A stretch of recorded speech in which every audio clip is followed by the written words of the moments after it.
Sir బాగున్నాను sir. Good evening sir. ఎలా ఉన్నారు సార్? విక్టోరియమ్మ గారు, Prabhudas garu, how are you sir? Fine fine అమ్మా. కిరణ్ కుమార్ గారు బాగున్నారా?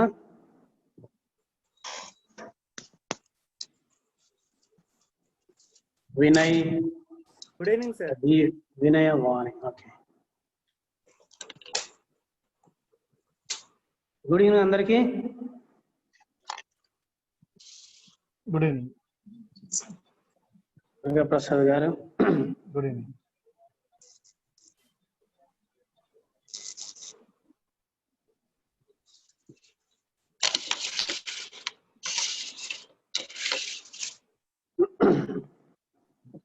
అందరూ వచ్చారనుకుంటాను.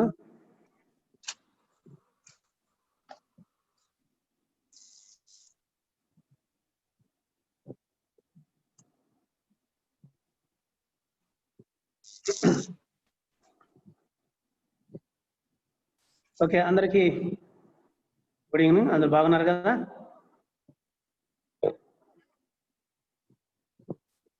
ఓకే, మనం క్లాస్ స్టార్ట్ చేసుకుందాం. వినబడుతుంది కదా నేను చెప్పేది? Yes sir.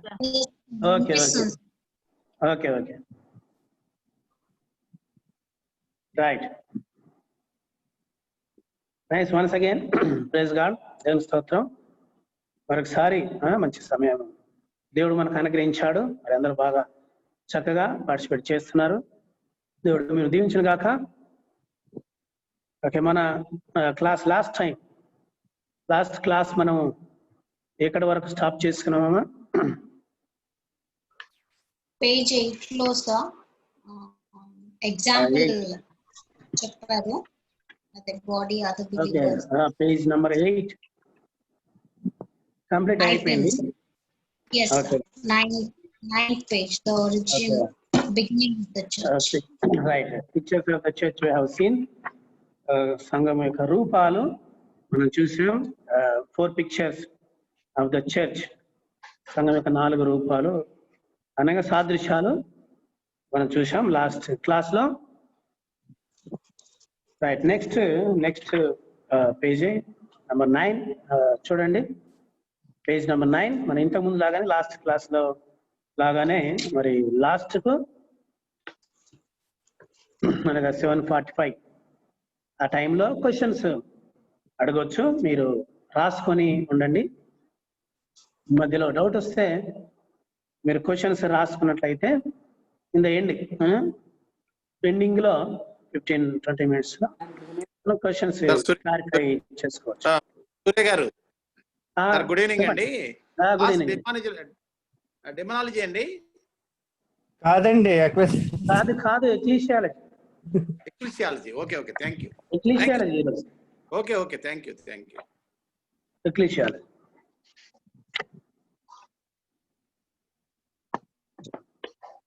రైట్, ఎక్లీషియాలజీ తీసారా brother? Book page number 9 start చేయండి. Okay, right. ఓకే, ఈ నెక్స్ట్ ఈ మ్యాటర్ కూడా మనకు topic origin, beginning of the church ఉంది. మళ్ళీ మనకు అంటే దాదాపు స్టార్టింగ్ లోనే జస్ట్ హింట్ ఇచ్చాను. ఏది? When the church has began, సంఘం ఎప్పుడు ప్రారంభమైనది అనేది స్టార్టింగ్ లో మనం ఫస్ట్ మొదటి క్లాస్ లో కొంత ఇంకా ఇందులో ఇంకా డీటెయిల్ గా మనం చూస్తాం. ఈ పేజెస్లలో డీటెయిల్స్ గా సంఘం ప్రారంభము ఎప్పుడు ప్రారంభమైనది అని ఇంకా కొన్ని ప్రారంభ విషయాలు మనం ఇందులో చూస్తాం. ఓకే, మనం మామూలుగా క్లాస్ స్టార్టింగ్ లో చెప్పుకున్నాం కదా, ఎప్పుడు సంఘం ఎప్పుడు ప్రారంభమైంది? On the day of Pentecost దినాన సంఘం ప్రారంభమైంది. ఓకే, అందరు క్లియర్ గా ఉంది కదా అందరికి నా వాయిస్? yes sir, క్లియర్ గా ఉంది సార్. ఓకే, అందరికి క్లియర్ గా ఉంది కదా? చెప్పండి ఎవరికి క్లియర్ లేకపోతే. ఓకే, సరే. సంఘము పెంతెకోస్తు దినాన ప్రారంభమైనది అంటే మనం స్టార్టింగ్ లో ఈ లెసన్ స్టార్టింగ్ లో మెయిన్ గా రూట్ వర్డ్ ఆ విషయాన్ని చూసాం. కానీ ఇప్పుడు మనం సంఘం ఎప్పుడు ప్రారంభమైంది అనే విషయాన్ని ఇంకా డీటెయిల్ గా మనం చూస్తాం ఈ టాపిక్ లో. మన స్టార్టింగ్ లోనే capital G origin, beginning of the church ఉంది. సరే, సంఘం పెంతెకోస్తు దినాన ప్రారంభం. నేను చెప్పాను కదా, స్టార్టింగ్ లో నేను చెప్పాను ఏంటంటే సంఘము పాత నిబంధనలో లేదు, పాత నిబంధనలో సంఘము లేదు, కొత్త నిబంధనలో మాత్రమే సంఘము ప్రారంభమైంది. ఓకే, ఇందులో కొన్ని పాయింట్స్ మనం చూస్తాం. సంఘం ఎప్పుడు ప్రారంభమైంది అనగా పెంతెకోస్తు దినాన సంఘం ప్రారంభం అవుతుంది. దీనికి కొన్ని రుజువులు, అనగా సంఘము పాత నిబంధనలో లేదు, church not there in the old testament. ఓటీలో సంఘం లేదు, కేవలం కొత్త నిబంధనలు మాత్రమే సంఘము ప్రారంభమైనది. దానికి కొన్ని ప్రూఫ్స్ మనం ఇక్కడ చూస్తున్నాం. మరి మనం ఆల్రెడీ చూసిన విషయాలే మరి ఒకసారి డీటెయిల్ గా మనం చూస్తాం. యేసు ప్రభు చెప్పినట్టుగా పేతురుతో యేసు ప్రభు చెప్తాడు కదా, Matthew 16:18 I will build my church అని, నేను నా సంఘమును కట్టుదును. నీవు పేతురువు, ఈ బండ మీద నా సంఘమును కట్టుదును. ఓకే, అది ఫ్యూచర్ టెన్స్ లో వాడబడి కదా. I will build my church అని ఆన్ దిస్ రాక్ అంటాడు యేసు ప్రభు. అంటే అది ఫ్యూచర్ టెన్స్ అక్కడ చూపించింది. యేసు ప్రభు ఫ్యూచర్ టెన్స్ లో మాట్లాడాడు అనగా దాని అర్థం ఏంటి? ఇంకా సంఘం ఇంకా ప్రారంభం అవ్వలేదు, అంటే భవిష్యత్తులో ఇంకా ప్రారంభం అవుతుంది అని దాని అర్థం. నేను నా సంఘమును కట్టుదును అంటే అది భవిష్యత్తులో ఎప్పుడో జరగబోతుంది అని దాని అర్థం. అంటే ఇంకా సంఘం ప్రారంభము అవ్వలేదు అని యేసు ప్రభు మాటల్లోనే మనం చూస్తామన్నట్టుగా అది ఫ్యూచర్ సూచించేటువంటి మాట, అనగా తర్వాత అది ప్రారంభం అవుతుంది అని అర్థం. తర్వాత రెండవ విషయం ఏంటంటే, యేసు ప్రభు మరణించి తిరిగి లేస్తే తప్ప మరి సంఘానికి ప్రాయశ్చిత్తం అనేది ఉండదు. అనగా ఆయన బలి అవ్వాలి, ఆయన మరణించాలి కదా, మరి విమోచన క్రయధనాన్ని చెల్లించాలి. ర్యాన్సమ్ అనగా విమోచన క్రయధనాన్ని చెల్లించాలి. పాపముల కొరకు విమోచన క్రయధనం, ఆయన రక్తాన్ని చిందించి మరి మరణించి తిరిగి లేచినప్పుడే మన పాపముల కొరకు విమోచన క్రయధనం, ర్యాన్సమ్, విపేడ్ క్రయధనాన్ని చెల్లించాలి. చెల్లించిన తర్వాతనే సంఘం అనేది ప్రారంభం. అనగా ఇప్పుడు ఎగ్జాంపుల్ ఏంటి, ఒక వ్యక్తి జైల్లో ఉన్నాడు, అతని కొరకు ఫైన్ కడితేనే అతను బయటకు వస్తాడు, కట్టకుండా అతను బయటికి రాడు అన్నట్టుగా, క్రయధనం అన్నట్టుగా, అంటే కట్టిన తర్వాతనే బయటకు వస్తాడు. అలాగే ఇప్పుడు యేసు ప్రభు యొక్క రక్తము చిందించబడిన తర్వాత విమోచన క్రయధనంగా అర్పింపబడిన తర్వాతనే ప్రాయశ్చిత్తం అనేది జరుగుతుంది. ప్రాయశ్చిత్తం జరుగుతుంది కదా, అంటే దాని అర్థం ఆయన మరణించక ముందు అది జరగడానికి వీలు లేదు.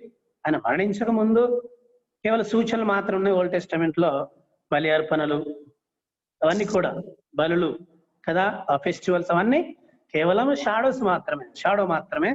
కానీ రియాలిటీ యేసు ప్రభు మరణించి తిరిగి లేచి, వాడు మరణించి తిరిగి లేచినప్పుడే సంఘం అనేది ప్రారంభం అవడానికి అవకాశం ఉంటుంది అని కదా.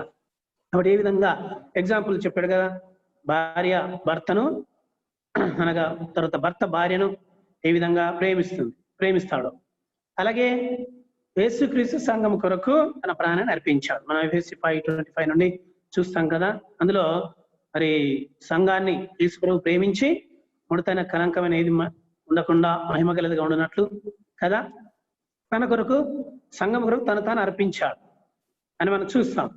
అంటే అర్పించిన తర్వాతనే సంఘం అనేది, సంఘ రూపం అనేది ఒక పర్సనాలిటీ అనేది బయటికి వస్తుంది అన్నట్టు. అలాగే తర్వాత యాక్ట్స్ లో మనం చూస్తాం, దేవుడు తన స్వరక్తం ఇచ్చి సంపాదించిన సంఘమును మీరు కాయండి అని ఇక్కడ అపోస్తలుడైన పౌలు సంఘ పెద్దలకు చెప్తాడు.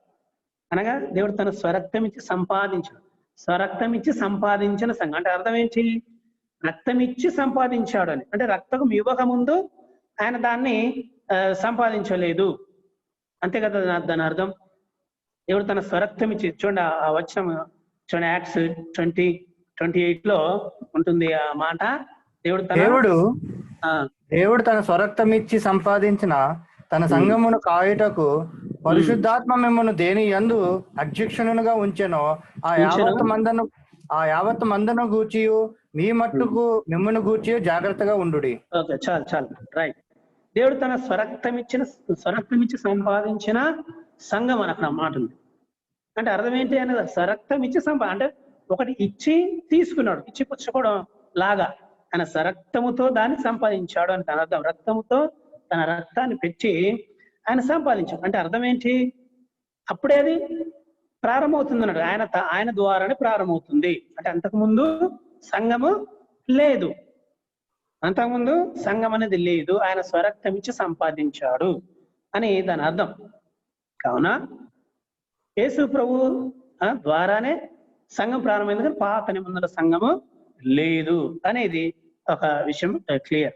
ఆ తర్వాత ఇంకొక విషయం మనం ఏం చూస్తామంటే, మరి సంఘం శరీరం, బాడీ, దానికి శిరస్సు ఎవరు? Who is the head? Jesus Christ, యేసుక్రీస్తు శిరస్సు. అయితే ఇప్పుడు శిరస్సు లేకుండా బాడీ ఉంటుందా? ఉండదు కదా. హెడ్ లేకుండా బాడీ ఉంటుందా? హెడ్లెస్ బాడీ చూస్తామని ఎక్కడైనా? ఎక్కడ చూడ కదా.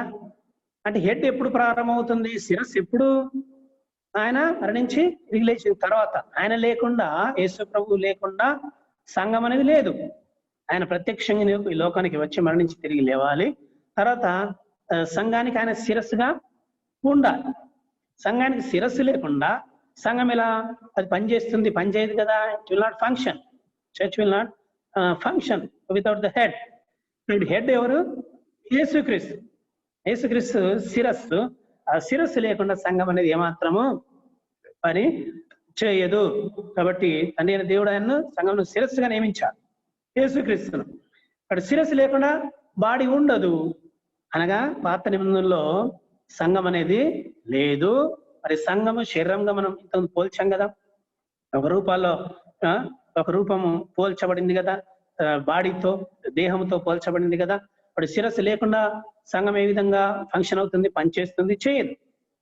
కావున యేసు ప్రభు ఆయన శిరస్సుగా ఉన్నటువంటి సంఘము కొత్త నిబంధనలో ప్రారంభము అవుతుంది, కానీ పాత నిబంధనలో సంఘము లేదు. ఎఫెసీ 1:20 తర్వాత 22లో తండ్రి అయిన దేవుడు యేసుక్రీస్తు సంఘమునకు శిరస్సుగా నియమించిన విషయాన్ని మనం చూస్తాం. చదువుతారు ఎవరన్నా? ఎఫెసీ.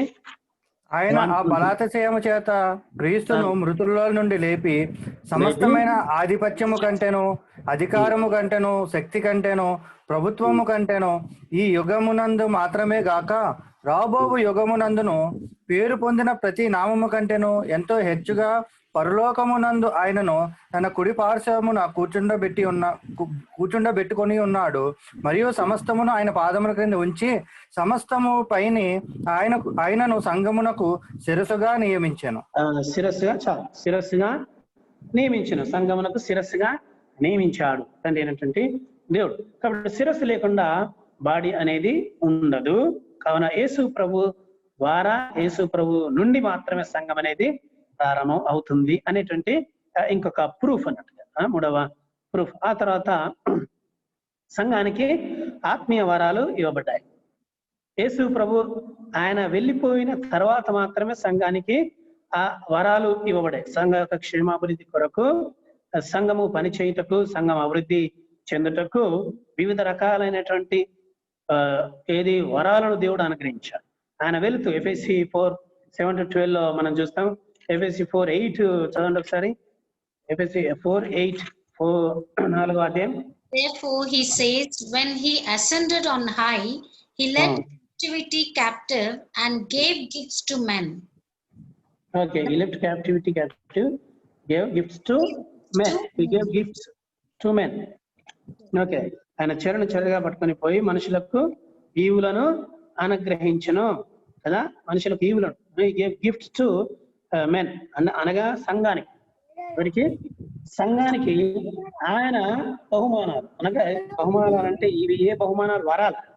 అంటే పరలోక రాజ్యంలో పొందుకునే బహుమానాలు వరాలు కాదు, సంఘానికి ఇవ్వబడినటువంటి వరాలు. అర్థమైందా? సంఘానికి ఇవ్వబడిన వరాలు దేని కొరకు? సంఘం అభివృద్ధి చెందుటకు కదా. క్షేమం తర్వాత చూస్తాం 13వ వచనంలో అదే 4:13 ఎఫెసీ 4:13లో Till we all పరిశుద్ధులు come to the unity of the faith and the knowledge of the Son of God, to a perfect man, to the measure of the stature of the fullness of Christ. Okay, అంతకుముందు వచనంలో ఉంటుంది ఇంగ్లీష్లో For the equip పరిశుద్ధులు సంపూర్ణమైనట్లు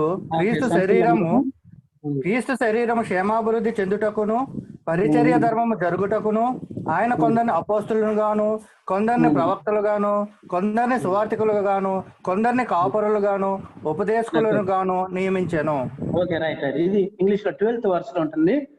for the equipment of the saints, for the work of ministry, for the edifying of the body of Christ, edifying of body of Christ. Okay, అనగా సంఘం క్షేమాభివృద్ధి చెందుటకు వర. ఇప్పుడు ఈ వరాలు ఎప్పుడు ఇచ్చాడు యేసు ప్రభు?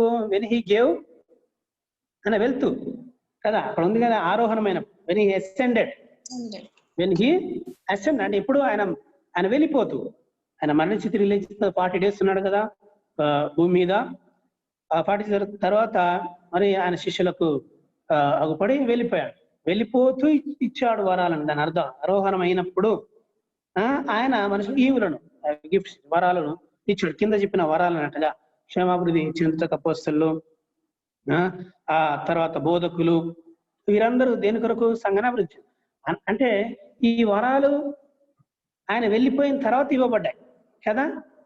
అంతకుముందు ఈ వరాలు లేవు. అంటే కొత్త నిబంధనలో ఉన్న వరాలు పాత నిబంధనలు లేవు, పాత వరాలు కొత్త నిబంధనలు లేవు. ప్రత్యేకత, ఒక విధమైనటువంటి డిఫరెన్స్ అనేది ఉంటుంది. అందుకనే సంఘము ఎప్పుడు ప్రారంభమైంది? సంఘం క్షేమాభివృద్ధి కొరకు ఆయన వెళ్ళిపోతూ ఇచ్చాడు కాబట్టి, యేసుప్రభు వెళ్ళిపోయిన తర్వాత సంఘం పెంతెకొస్తు దినాన సంఘం ప్రారంభమైంది. మరి పరిశుద్ధాత్మ దేవునితో పాటు ఈ వరాలన్నీ కూడా అనుగ్రహించబడ్డాయి సంఘ క్షేమాభివృద్ధి కొరకు. పరిశుద్ధాత్మ దేవుడు ఒక్కొక్కరిని ఒక్కొక్క విధంగా ఆయన నడిపించి వాడుకుంటూ సంఘాన్ని డెవలప్ చేశాడు.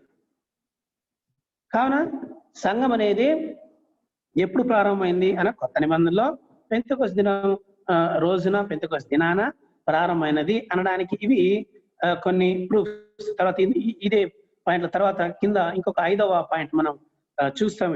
ఏంటంటే పరిశుద్ధాత్మ దేవుడు మనకు మరి మన హృదయములలో ఆయన నివాసంగా ఉంటాడు. మనమే ఆయన యొక్క టెంపుల్ కదా, మనమే ఆయన యొక్క నివాసం.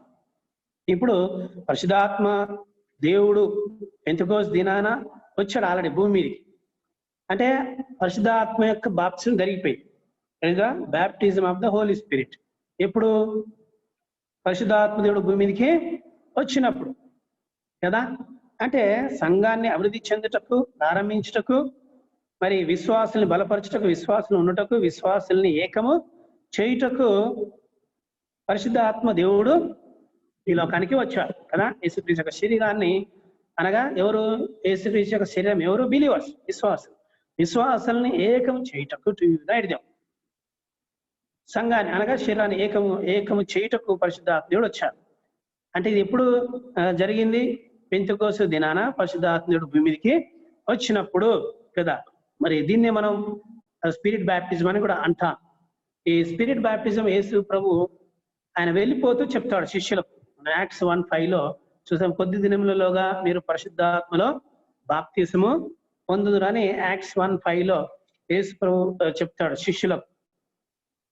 అనగా రాబోయేటువంటి ఆదరణకర్త లేదా పరిశుద్ధాత్మ దేవుడు మీ మీదికి రాబోతున్నాడు కొద్ది దినములలోగా, అప్పుడు మీరు వెయిట్ చేయండి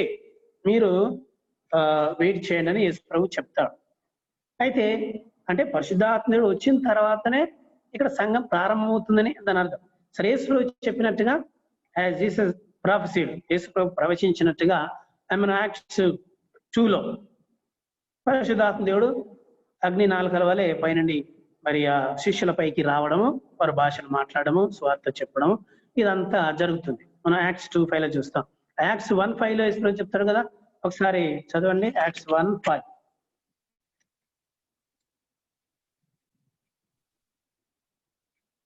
For John truly baptized with water, but you shall be baptized with the Holy Spirit not many days from now.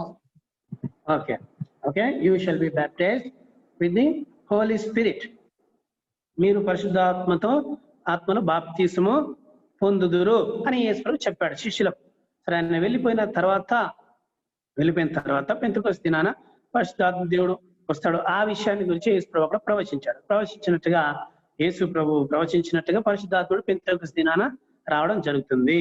ఇది స్పిరిట్ బ్యాప్టిజం. మనం చూసాం కదా మరి 1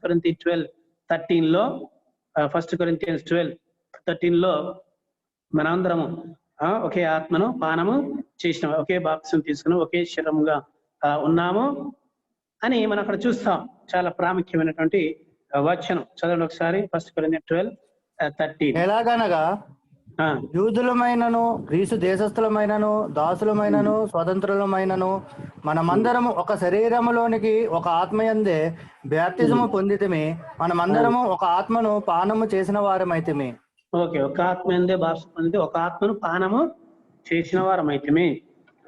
baptised into one spirit, we made to drink in one spirit. ఒకే ఆత్మను మనము పానము చేసిన వారం అయితే. ఇది ఎప్పుడు ప్రారంభమైంది అనగా పెంటెకొస్తు దినాన పరిశుద్ధాత్ముడు సంఘం మీదకి అనగా విశ్వాసులపైకి వచ్చినప్పుడు, శిష్యులపైకి వచ్చినప్పుడు ప్రారంభము అయింది. అయితే దీన్ని మనం ఓటీతో ఒక విషయంతో ప్యారలల్ చేస్తూ, ఓటీలో పాత నిబంధనలో జరిగినటువంటి ఒక సంఘటనతో మనం పోల్చి చెప్పుకుంటూ ఇంకా ఎక్కువ క్లియర్ గా మనకు అర్థం కావడానికి ఇక్కడ ఒక ప్యారలలిజం ఇవ్వబడింది.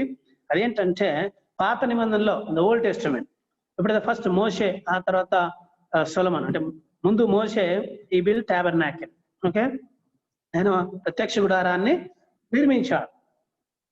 ప్రత్యక్ష గుడారాన్ని నిర్మించిన సమయంలో ఎప్పుడైతే దేవుడు చెప్పినట్టుగా ఆ వస్తువులన్నీ తయారు చేసి ప్రత్యక్ష గుడారాన్ని పూర్తిగా అది కంప్లీట్ చేసిన తర్వాత ఆయన ఎప్పుడైతే డెడికేట్ చేశాడు, ప్రత్యక్ష గుడారాన్ని డెడికేట్ చేసిన తర్వాత అప్పుడు మేఘము దాన్ని నింపేసి దేవుని యొక్క మహిమ అందులో నిండిపోయింది అని మనం చూస్తాం. ఎక్సోడస్ 40:34 అక్కడ మనం చూస్తాం. మోషే పని సంపూర్తి చేసిన, ఒకసారి చూడండి 40:33 చదవండి. ఎక్సోడస్ 40:33 మరియు అతడు మందిరమునకును బలిపీఠమునకును చుట్టూ ఆవరణమును ఏర్పరిచి ఆవరణ ద్వారపు తెరను వేసాను. అలాగను మోషే పని సంపూర్తి చేశాను. అప్పుడు మేఘము ప్రత్యక్షపు గుడారమును కమ్మగా యెహోవా తేజస్సు మందిరమును నింపెను. ఓకే, యెహోవా తేజస్సు మందిరమును నింపెను. చూడండి, అప్పుడు ఎప్పుడు పని సంపూర్తి చేసినది కదా 33లో. పని ఆయన పూర్తిగా కంప్లీట్ గా దేవుడు చెప్పిన రూపములో మోషే పనిని కంప్లీట్ చేసిన తర్వాత అప్పుడు మరి దేవుని యొక్క మహిమ ఆ ప్రత్యక్ష గుడారంలోనికి వచ్చింది కదా. ఆ ప్రత్యక్ష గుడారాన్ని నింపేసి, అంటే అర్థం ఏంటి, ఆయన పని పూర్తి చేసిన తర్వాత కట్టాల్సిందంతా కట్టిన తర్వాత దేవుని యొక్క మహిమ అందులోనికి ప్రవేశించింది అని మనం అక్కడ చూస్తాం. ఆ తర్వాత ఇదే ప్రత్యక్ష గుడారాన్ని టెంపుల్ లాగా, ఒక బిల్డింగ్ లాగా ఎవరు కట్టారు తర్వాత మోషే తర్వాత సొలొమోను రాజు కట్టాడు కదా. సొలొమోను రాజు కట్టిన తర్వాత కదా సంపూర్తి ఆ పనిని పూర్తి చేసిన తర్వాత కూడా మరి యాజకులు పాటలు పాడము, దాన్ని డెడికేట్ చేసిన తర్వాత వాళ్ళ స్తోత్రం చెల్లిస్తూ ఉండగా అదే సమయంలో మేఘం మందిరం నింపిందని మనం అక్కడ చూస్తాం. ఫస్ట్ 2వ దినవృత్తాంతముల గ్రంథం 5వ అధ్యాయం 13-14 వచనాల్లో మనం అక్కడ చూస్తాం కదా. అందులో యాజకులంతా పాటలు పాడి వాళ్ళ స్తోత్రాలు చేస్తుండగా దేవుని కృప నిరంతరం ఉండునుగా కానీ వాళ్ళు స్తోత్రాలు చేస్తూ ఉండగా మేఘము మందిరాన్ని నింపేసి ఆ మహిమకు వారు కట్టుకోలేక అక్కడ నుంచి వెళ్ళిపోతారు అంటున్నాను. అర్థం ఏంటి, అక్కడ కూడా సొలొమోను మందిరాన్ని కంప్లీట్ చేసిన తర్వాతనే దేవుని యొక్క మహిమ అందులోకి ప్రవేశించి, ఆ తర్వాత సొలొమోను ప్రార్థన చేసిన తర్వాత కూడా మనం 2వ దినవృత్తాంతం 7వ అధ్యాయంలో చూస్తాం. 7వ అధ్యాయంలో 1-3 వచనాల్లో సొలొమోను ఎప్పుడైతే ప్రేయర్ చేస్తాడో, ప్రార్థన చేసిన తర్వాత అక్కడ సేమ్ యెహోవా తేజస్సు మందిరాన్ని నింపిందని మనం అక్కడ చూస్తాం కదా. అంటే కంప్లీట్ అయిపోయిన తర్వాత దేవుని యొక్క మందిరం లేదా అక్కడ మన ప్రత్యక్ష ద్వారం కానీ సొలొమోను కట్టిన మందిరం కానీ ఆయన ప్రార్థన చేసిన తర్వాత కానీ కంప్లీట్ అయిపోయిన తర్వాత దేవుని మహిమ అందులోకి వచ్చింది. చూడండి, అంటే ఈ విధంగా ఆ తర్వాత మనం ఇందులో చూసినట్టుగా భవిష్యత్తులో కూడా మందిరం కట్టబడుతుంది. యేసు రెండవ రాకడలో 1000 సంవత్సరాల పరిపాలన ఎహెజ్కేలు గ్రంథంలో మనం చూస్తాం. ఇది ఫ్యూచర్ టెంపుల్ అందులో ఉంటుంది. ఎహెజ్కేలు గ్రంథంలో లాస్ట్ అధ్యాయాలన్నీ 40 నుంచి దాదాపు చివరి వరకు ఫ్యూచర్ టెంపుల్, అందులో కొలతలు అది ఎలా ఉండాలి అని అన్ని అందులో ఉంటాయి. అంటే సేమ్ అది కూడా అలాగే ఉంటుంది, దేవుని యొక్క మహిమ కంప్లీట్ అయిన తర్వాత. అంటే చూడండి, ఇక్కడ మనం చూసేటువంటి విషయం ఏంటంటే దేవుని యొక్క మహిమ ఎప్పుడు వస్తుంది, ఎప్పుడు వచ్చింది? ఒక ముందు దానికి మార్గము సిద్ధము చేసిన తర్వాత కదా. కాబట్టి దేహం అనేది శిరస్సు కలిసి ఉంటుంది కాబట్టి ఆ దేహము లేకుండా శిరస్సు ఉండదు. అలాగే దేవుని యొక్క మహిమ వచ్చింది ఎప్పుడు వచ్చింది? మందిరం కానీ ప్రత్యక్ష గుడారం కానీ సంపూర్తి అయిపోయిన తర్వాత. అలాగే మరి పరిశుద్ధాత్మ దేవుడు సంఘం మీదకి ఎప్పుడొచ్చాడు అనగా యేసుక్రీస్తు తన యొక్క విమోచన కార్యాన్ని సంపూర్తి చేసిన తర్వాత కదా. యేసుక్రీస్తు లేకుండా సంఘము లేదు, యేసుక్రీస్తు లేకుండా రక్షణ లేదు, యేసుక్రీస్తు లేకుండా ఇది లేదు. కాబట్టి ఇప్పుడు సంఘాన్ని ప్రారంభించింది, సంఘాన్ని స్టార్ట్ చేసింది లేదా సంఘానికి పునాది, సంఘానికి నీటి మూలరాయి, తలరాయి ఎవరు? యేసుక్రీస్తు. ఆయన శిరస్సు యేసుక్రీస్తు. ఇప్పుడు యేసుక్రీస్తు తర్వాతనే సంఘం అనేది వచ్చింది. ఏ విధంగా ఇప్పుడు మహిమ వచ్చినట్టుగానే సేమ్ పెంతెకొస్తు దినాన పరిశుద్ధాత్మ దేవుడు పైనుండి దిగి వచ్చాడు కదా. పై నుండి దిగి వచ్చి శిష్యుల మీద వ్రాలగా వారు భాషతో మాట్లాడారు, వాళ్ళు స్వార్థ చెప్పారు, బలపరచబడ్డారు. అక్కడ నుండి సంఘం ప్రారంభమైంది. పేతురు ప్రసంగం చేయడం, 3000 మంది రక్షింపబడడం, బాప్తిసం ప్రారంభం అవ్వడం, ఇదంతా జరిగింది. అంటే సేమ్ ఈ ప్యారలల్ లాగా పాత నిబంధనలో ఏ విధంగా ప్రత్యక్ష సొలొమోను మందిరం కట్టిన తర్వాత మహిమ వచ్చిందో, అలాగే యేసుక్రీస్తు తన యొక్క పనిని పూర్తి చేసిన తర్వాతనే పైనుండి పరిశుద్ధాత్మ దేవుడు వచ్చి సంఘాన్ని ప్రారంభించాడు కదా. సంఘానికి వరాలు ఇచ్చాడు, సంఘాన్ని బలపరిచాడు, సంఘాన్ని ఇంకా చివరి వరకు ర్యాప్చర్ వరకు కూడా సంఘాన్ని బలపరిచి వ్యాపింపచేసి ఆయన పని. ఎవరి పని? It is the work of the Holy Spirit, పరిశుద్ధాత్మ దేవుని యొక్క పని. కాబట్టి ఇప్పుడు మనం వ్యక్తిగతంగా ఒక్కొక్క విశ్వాసి ఇది దేవుని యొక్క మందిరం, మనమే దేవుని మందిరం. 1 కొరింథీ 6:19 ఉంటుంది కదా. పరిశుద్ధాత్మ దేవునికి మనమే మందిరం ఉన్నాం కదా. అలాంటప్పుడు మరి ఈ మందిరం సిద్ధపరచబడినప్పుడే పరిశుద్ధాత్మ దేవుడు మనలోనికి వచ్చాడు. ఎవరి ద్వారా? యేసు ప్రభు. అంటే ఒక రకంగా పరిశుద్ధాత్మ దేవుడే యేసు ప్రభు దగ్గర నడిపిస్తాడు. కాబట్టి ఇద్దరు లేకుండా పని జరగదు. అదేనా పరిశుద్ధాత్మ దేవుని కార్యము, తర్వాత యేసుక్రీస్తు కార్యం లేకుండా రక్షణ లేదు, సంఘం ప్రారంభము కాదు అని దాని యొక్క అర్థం. కావున మన ఈ ప్యారలల్ ప్రకారం చూసినట్టుగా పాత నిబంధనలో పని కంప్లీట్ అయిన తర్వాత మందిరము ఫిజికల్ మందిరం కంప్లీట్ అయిన తర్వాత పరిశుద్ధాత్మ దేవుని మహిమ వచ్చినట్టుగా ఈ కొత్త నిబంధనలో సంఘం ప్రారంభించడానికి ముందు యేసుక్రీస్తు తన యొక్క పనిని పూర్తి చేసిన తర్వాత పరిశుద్ధాత్మ దేవుడు ఆయన సంఘానికి ఇవ్వబడ్డాడు. ఆ విధంగా అప్పుడు సంఘము ప్రారంభము అయినది అని ఇందులో మనం చూస్తాం కదా. ఇవి కొన్ని ప్రూఫ్స్. తర్వాత మన ఈ 6th ప్రూఫ్ కూడా ఉంది. 6వ ప్రూఫ్ ఏంటంటే పరిశుద్ధాత్మ దేవుడు రావడం, పెంతెకొస్తు దినాన మాత్రం పరిశుద్ధాత్మ దేవుడు రావడము ఒక ప్లాన్ ఉంది, ఒక ప్లాన్ ప్రకారం జరిగింది. ఇప్పుడు మన పాత నిబంధనలో కొన్ని పండగలు ఉన్నాయి. ఆ పండగల ప్రకారమే ఇవన్నీ నెరవేరుకుంటూ వచ్చారు. అయితే ఆ పండగల ప్రకారము ఇక్కడ కరెక్ట్ టైమింగ్ అనేది సూట్ అయింది. కరెక్ట్ టైమింగ్ సూట్ ఏ విధంగా సూట్ అయిందని మనం చూస్తే ఇక్కడ పరిశుద్ధాత్మ దేవుడు పెంతెకొస్తు పండగ అనేది పాత నిబంధనలో ఉంది కదా. లేవియకాండం 23లో మనం చూస్తాం. లేవియకాండం 23వ అధ్యాయంలో అక్కడ పండగలన్నీ ఇవ్వబడతాయి. అయితే అక్కడ తెరిచి ఉంచండి, లేవియకాండము 23వ అధ్యాయం అలాగా పెట్టుకొని ఉంచండి. అక్కడ ఇశ్రాయేల్ యొక్క పండగల గురించి దేవుడు మోషే ద్వారా తెలియజేస్తుంటాడు. పస్కా పండుగ, ఆ తర్వాత పులియని రొట్టెల పండుగ, ప్రథమ పండుగ, ఆ తర్వాత కొత్త ఫలాలు దేవునికి అర్పించిన పండుగ, అదే పెంతెకొస్తు పండుగ అని మనం చూస్తాం. అయితే ఈ పాత నిబంధనలో ఉన్న ఫెస్టివల్స్, ఈ ఫీస్ట్, వాటి ప్రకారం యేసు ప్రభు ఈ లోకానికి వచ్చి మరణించడం, తిరిగి లేవటము, ఆ తర్వాత పరిశుద్ధాత్మ దేవుడు కూడా ఆ పండగల అనుసారంగానే క్రమానుసారంగా టైమింగ్ ప్రకారము రావడం అనేది మనం చూస్తాం కదా. పెంటెకోస్తు అంటే అర్థం ఏంటి? 50th కదా, 50. పెంటెకోస్తు అంటేనే హెబ్రీ ప్రకారం అది ఒక నంబర్ లాగా కదా. 50th 50వ దినము. కాబట్టి 50వ దినాన ఇది జరిగింది. ఇది పరిశుద్ధాత్మ దేవుడు ఈ భూమి మీదకి రావడం. సరే, ఇప్పుడు అక్కడ మనం చూస్తే ఫస్ట్ పస్కా పండుగ గురించి ఉంటుంది. ఏది? లేవియ కాండం 23వ లెవిటికస్ చాప్టర్ 23లో మనం చూస్తే ఇజ్రాయెల్ పండుగలు అక్కడ మెన్షన్ చేయబడి ఉన్నాయి. చూడండి అక్కడ లెవిటికస్ 23లో. ఓకే, అదంతా మనం చదువు కానీ విశ్రాంతి దినాల గురించి చెప్తాడు దేవుడు అక్కడ.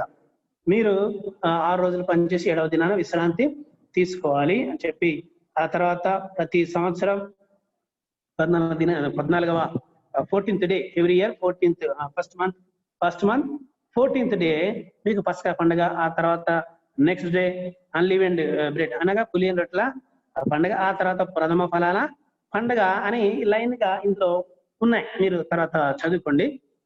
చూడండి, అంటే ఫస్ట్ ఏంటి? పస్కా పండుగ, పాస్ ఓవర్. తర్వాత అన్లీవెండ్ బ్రెడ్, ఇది పులియన్ రొట్టెల పండుగ. ఆ తర్వాత ప్రథమ ఫలాల పండుగ. చూడండి, ఈ విధంగా పస్కా పండుగకు ఏం చేశారో మనకు తెలుసు కదా. పాస్ ఓవర్ పండుగకు ఏం చేశారు ముఖ్యంగా ఇజ్రాయేలీలు? ఫస్ట్ చెప్తారు ఎవరన్నా? ఐగుప్తు నుండి, ఈజిప్ట్ నుండి వారు వెళ్ళేటప్పుడు ఒక్కొక్క ఫ్యామిలీ ఒక్కొక్క గొర్రెను వధించారు కదా. వారు ఈజిప్ట్ లో ఉన్నప్పుడే ఆ గొర్రె యొక్క రక్తాన్ని వారు ప్రతి ఒక్కరి ఇంటి ద్వారబంధానికి పూసినప్పుడు మరి రాత్రి వేళ సంహారక దూత వచ్చి ఎవరి ఇంటికైతే రక్తము లేదో వారి ఇంట్లో ఉన్నటువంటి తొలి సంతానాన్ని సంహరించారు కదా. అయితే ఎవరింటికి అయితే రక్తం ఉంటుందో వారిని ఏమీ చేయలేదు. ఎవరింటికి రక్తం ఉంది?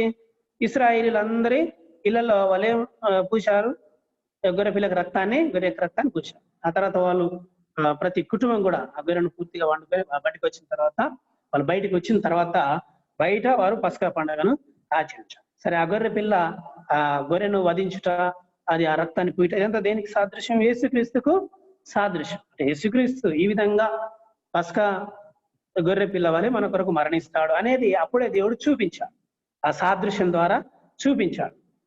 అది కాబట్టి పస్కా పండగ లాగా అనగా పస్కా పండుగ వారు చేసినట్టుగానే గొర్రెను వధించినట్టుగా యేసు ప్రభు కలువరిలో మరణించాడు అనే పస్కా పండుగ ఆచరించిన దినానే ఏ రోజైతే పస్కా పండుగ వస్తుందో అదే రోజున లిటరల్ గా యేసు ప్రభు శిలువ మీద మరణిస్తాడు.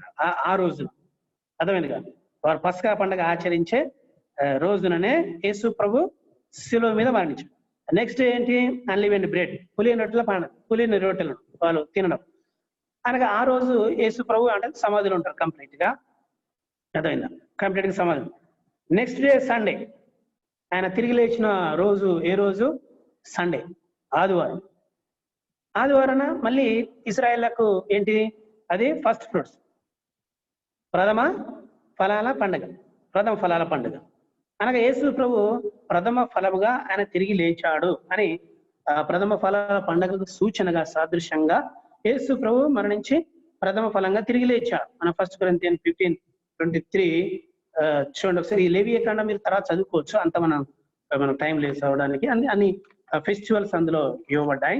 ఇప్పుడు 1 Corinthians 15:23లో మనం చూస్తే ప్రథమ ఫలముగా క్రీస్తు అందరికంటే ముందుగా ఆయన లేచాడనే విషయాన్ని అందులో చదవండి ఎవరైనా.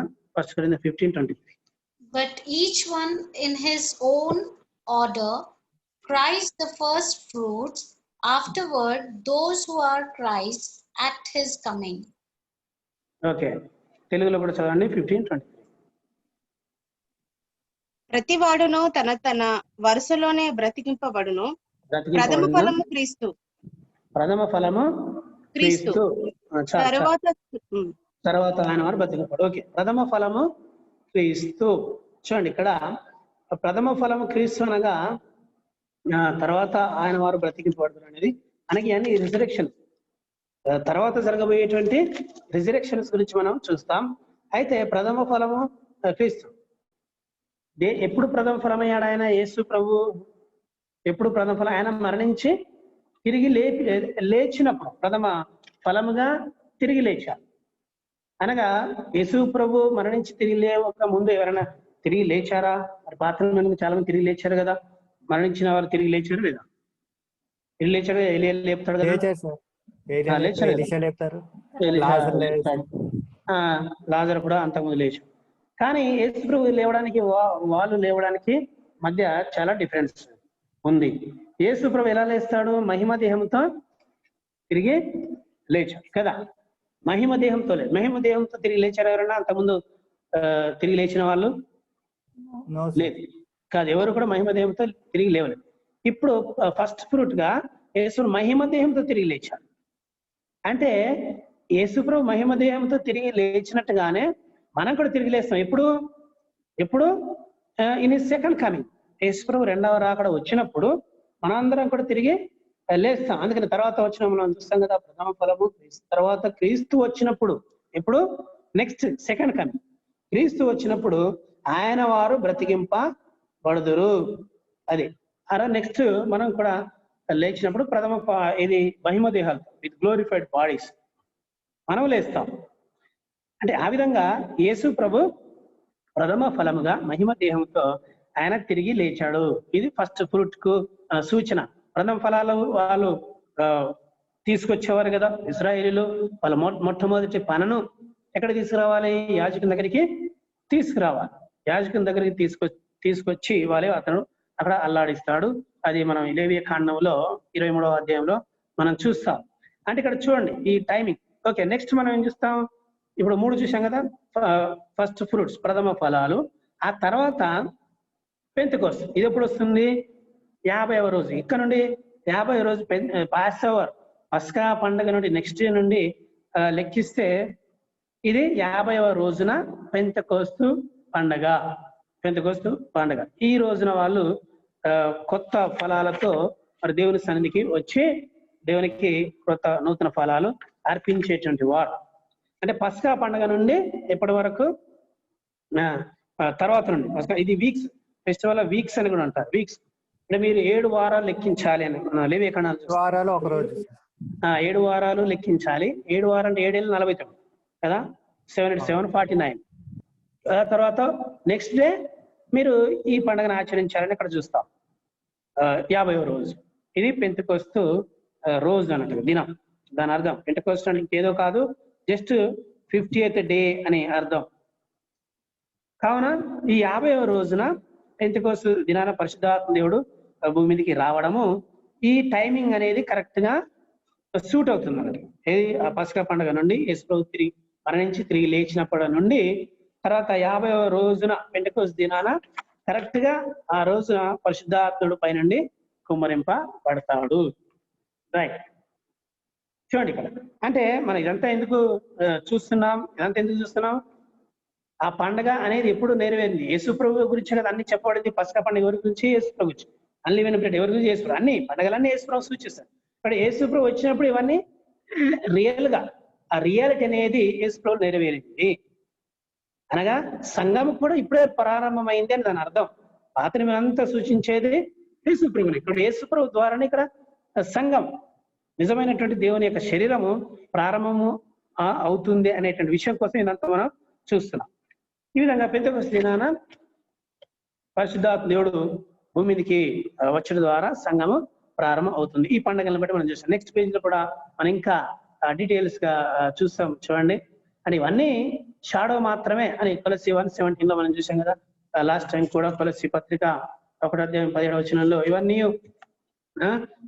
ఛాయగా అని నిజ స్వరూపము క్రీస్తులో ఉంది అనే విషయం అందులో ఉంటుంది. కొలస్సీ 1:17 ఇవన్నీ సూచనలు మాత్రమే. అర్థమైందా? 2వ అధ్యాయం కొలస్సీ 2వ అధ్యాయం 17వ వచనం చూడండి. ఇవి రాబోవాడు ఛాయగా నిజ స్వరూపము క్రీస్తులో ఉన్నది. కొలస్సీ 2:17 మనం 2:17 బహుశా అది 1:17 పడింది. 1:17 కాదు, 1:17 ఆయన శిరస్సు అని ఉంది. కానీ ఇక్కడ మనం చూసేది ఏంటి? వారి shadow to things to come అని ఉంది కదా, అది 2:17 కొలస్సీ 2:17 ఉంటుంది. రైట్, సరే, ఇవన్నీ షాడోయే కదా. మరి అసలు స్వరూపం యేసు ప్రభు వచ్చినప్పుడే కదా ప్రారంభం అయ్యేది. అంటే సంఘం అనేది కూడా ఎప్పుడు ప్రారంభం అవుతుంది? యేసు ప్రభు తర్వాతనే. యేసు ప్రభు వచ్చిన తర్వాతనే చర్చ్ విల్ స్టార్ట్ అని దాని అర్థం. సరే ఇక్కడ పాస్ ఓవర్ చూసాం. పాస్ ఓవర్ దేనికి గుర్తు? యేసుక్రీస్తు మనక పస్కా బలి పశువు అని మనం దాని అర్థం చూసాం. 1 Corinthians 5:17 క్రీస్తును మన పస్కా పశువు వధింపబడెను. కాబట్టి పాతదైన పులిపిండిని మీరు తీసివేసి దుష్టత్వం దుర్మార్గత అనే పాత పులిపిండిని మీరు తీసివేసి మీరంతా క్రొత్త ముద్ద అవుటకై మరి క్రీస్తు, ఎందుకంటే క్రీస్తు పశువు వధింపబడ్డాడు కాబట్టి ఇప్పుడు మీరు క్రొత్త ముద్ద అవుటకై ఈ యొక్క పండుగను నిష్కాపట్యముతో మనం ఆచరించదామని ఉంటుంది. రైట్. కాబట్టి యేసు ప్రభు గొర్రె పిల్లవాలే ఆయన మరణించాడు. పస్కా పండుగ సూచన. ఆ తర్వాత అన్లివెండ్ బ్రెడ్, పులియనట్ల పండుగ. ఇది సింబల్ కరప్షన్. అంటే వాళ్ళు పులిసింది పాత నిబంధనలో పులిసినది చెడుకు సూచనగా దేవుడు వాళ్ళకి చూపించాడు. అంటే ఆ విధంగా ఒక గుర్తులాగా, అంటే పులిసింది మీరు తినకూడదు అంటే చెడుకు గుర్తుగా. కాబట్టి పులియనట్ల పండుగను మీరు తినాలి. అలాగే యేసు ప్రభు కూడా మరి పాపం లేనివాడుగా కదా ఆయన లోకంలో మరణించి తిరిగి లేచాడు. అది ఆ తర్వాత మరి అది యేసు ప్రభు 2వ అధ్యాయం 27వ వచనం, యాక్ట్స్ 2వ అధ్యాయం 27వ వచనంలో మనం చూస్తాం. ఆయన మరి కుళ్ళు పట్టలేదు, ఆయన క్షీరం. ఒకసారి చదవండి, యాక్ట్స్ 2:27. నీవు నా ఆత్మను పాతాళంలో విడిచిపెట్టవు, నీ పరిశుద్ధుని కుళ్ళు పట్టనీయవు. కుళ్ళు పట్టనీయవు. చాలు. నీ పరిశుద్ధిని కుళ్ళు పట్టనీయవు అనగా ఆయనకు దేహం కుళ్ళు పట్టదు, ఆయన మరలా మహిమ దేహంతో తిరిగి లేస్తాడు అని దాని అర్థం. సరే, ఆ విధంగా యేసు ప్రభు మహిమ దేహంతో తిరిగి లేచాడు. అది అన్లివెండ్ బ్రెడ్. ఆ తర్వాత first fruits. Next day Sunday ఆయన తిరిగి లేచిన రోజు ఏ రోజు? ఆదివారం, ఫస్ట్ ఫ్రూట్స్. ఇది వారంలో మొదటి రోజు కదా. శనివారం ఏమో చివరి రోజు, ఆదివారము మొదటి రోజు, మొదటి దినం ఆయన తిరిగి లేచాడు అన్నట్టుగా మనకు తెలుసు. అదే సబాత్, మనకు తెలుసు సబాత్ చివరి రోజు. కానీ యేసు తిరిగి లేచిన రోజు వారంలో ఫస్ట్ డే, మొదటి రోజున ఆయన తిరిగి లేచాడు. అంటే దాని అర్థం ఏంటి? ప్రథమ ఫలముగా తిరిగి లేచాడు. ఇంతకుముందు చదువుకున్నట్టుగా, మన చదువుకున్నట్టుగా ఆయన ప్రథమ ఫలముగా తిరిగి లేచాడు అని దాని యొక్క అర్థం అన్నట్టుగా. కాబట్టి మృతులో నుంచి ఆయన తిరిగి లేచి ప్రథమ ఫలమయ్యారు. అంటే చనిపోయిన వారిలో అందరిలో, మరణించిన వారందరిలో ఆయన ప్రథమ ఫలం. ఎందుకు అనగానే మహిమదేహంతో తిరిగి లేచాడు. అదేందా? అలాగే ఎవరు తిరిగి లేవలే, అందులో ఆయన మొదటివాడు అని కొరింథీ పత్రికలు మనం చూశాం. రైట్. ఇది ఈ పండుగల క్రమం. ఆ తర్వాత పెంతెకొస్తు పండుగ. ఇది ఆయన చనిపోయిన నుండి అనగా ఏది పస్కా పండుగ నుండి ఆ తర్వాత 50వ రోజు పెంతెకొస్తు పండుగ.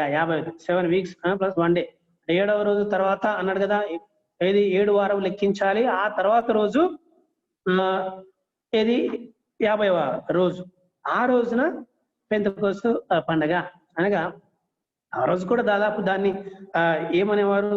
ఫస్ట్ ఫ్రూట్స్ అన్నారు. క్రొత్త ఫలాలతో మీరు రావాలి అని చెప్పేటుంటారు. ఫస్ట్ ఫ్రూట్స్ అనగా వారికి పంటలో మొదటివి తీసుకొని రావాలి అని అక్కడ మనం సూచించబడింది. లేవియా కాండములో మనం చూస్తాం. ఈ పెంతెకొస్తు మొదటి ఫస్ట్ ఫ్రూట్స్ ఏది? ప్రథమ ఫలాల పండుగ. అప్పుడు ఒక పనను తీసుకొని వచ్చేసి అక్కడ అల్లాడించేటువంటి వాడు. కానీ పెంతెకొస్తు దినాన 2 పనలను తీసుకొచ్చి అక్కడ అల్లాడించేటువంటి వారుగా మనం లేవియా కాండములో మనం చూస్తాం. లేవియా కాండములో అంటే ఇక్కడ ఏంటి? దాని అర్థం ఏంటి? దాని అర్థం ఏంటంటే విశ్వాసులను పరిశుద్ధాత్మ దేవుడు ఏకము చేయుట.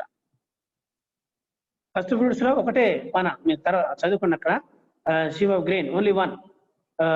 యాజకుడు దాన్ని అల్లాడిస్తాడు, ఒక్క పనను మాత్రమే, ఒక్కదాన్ని.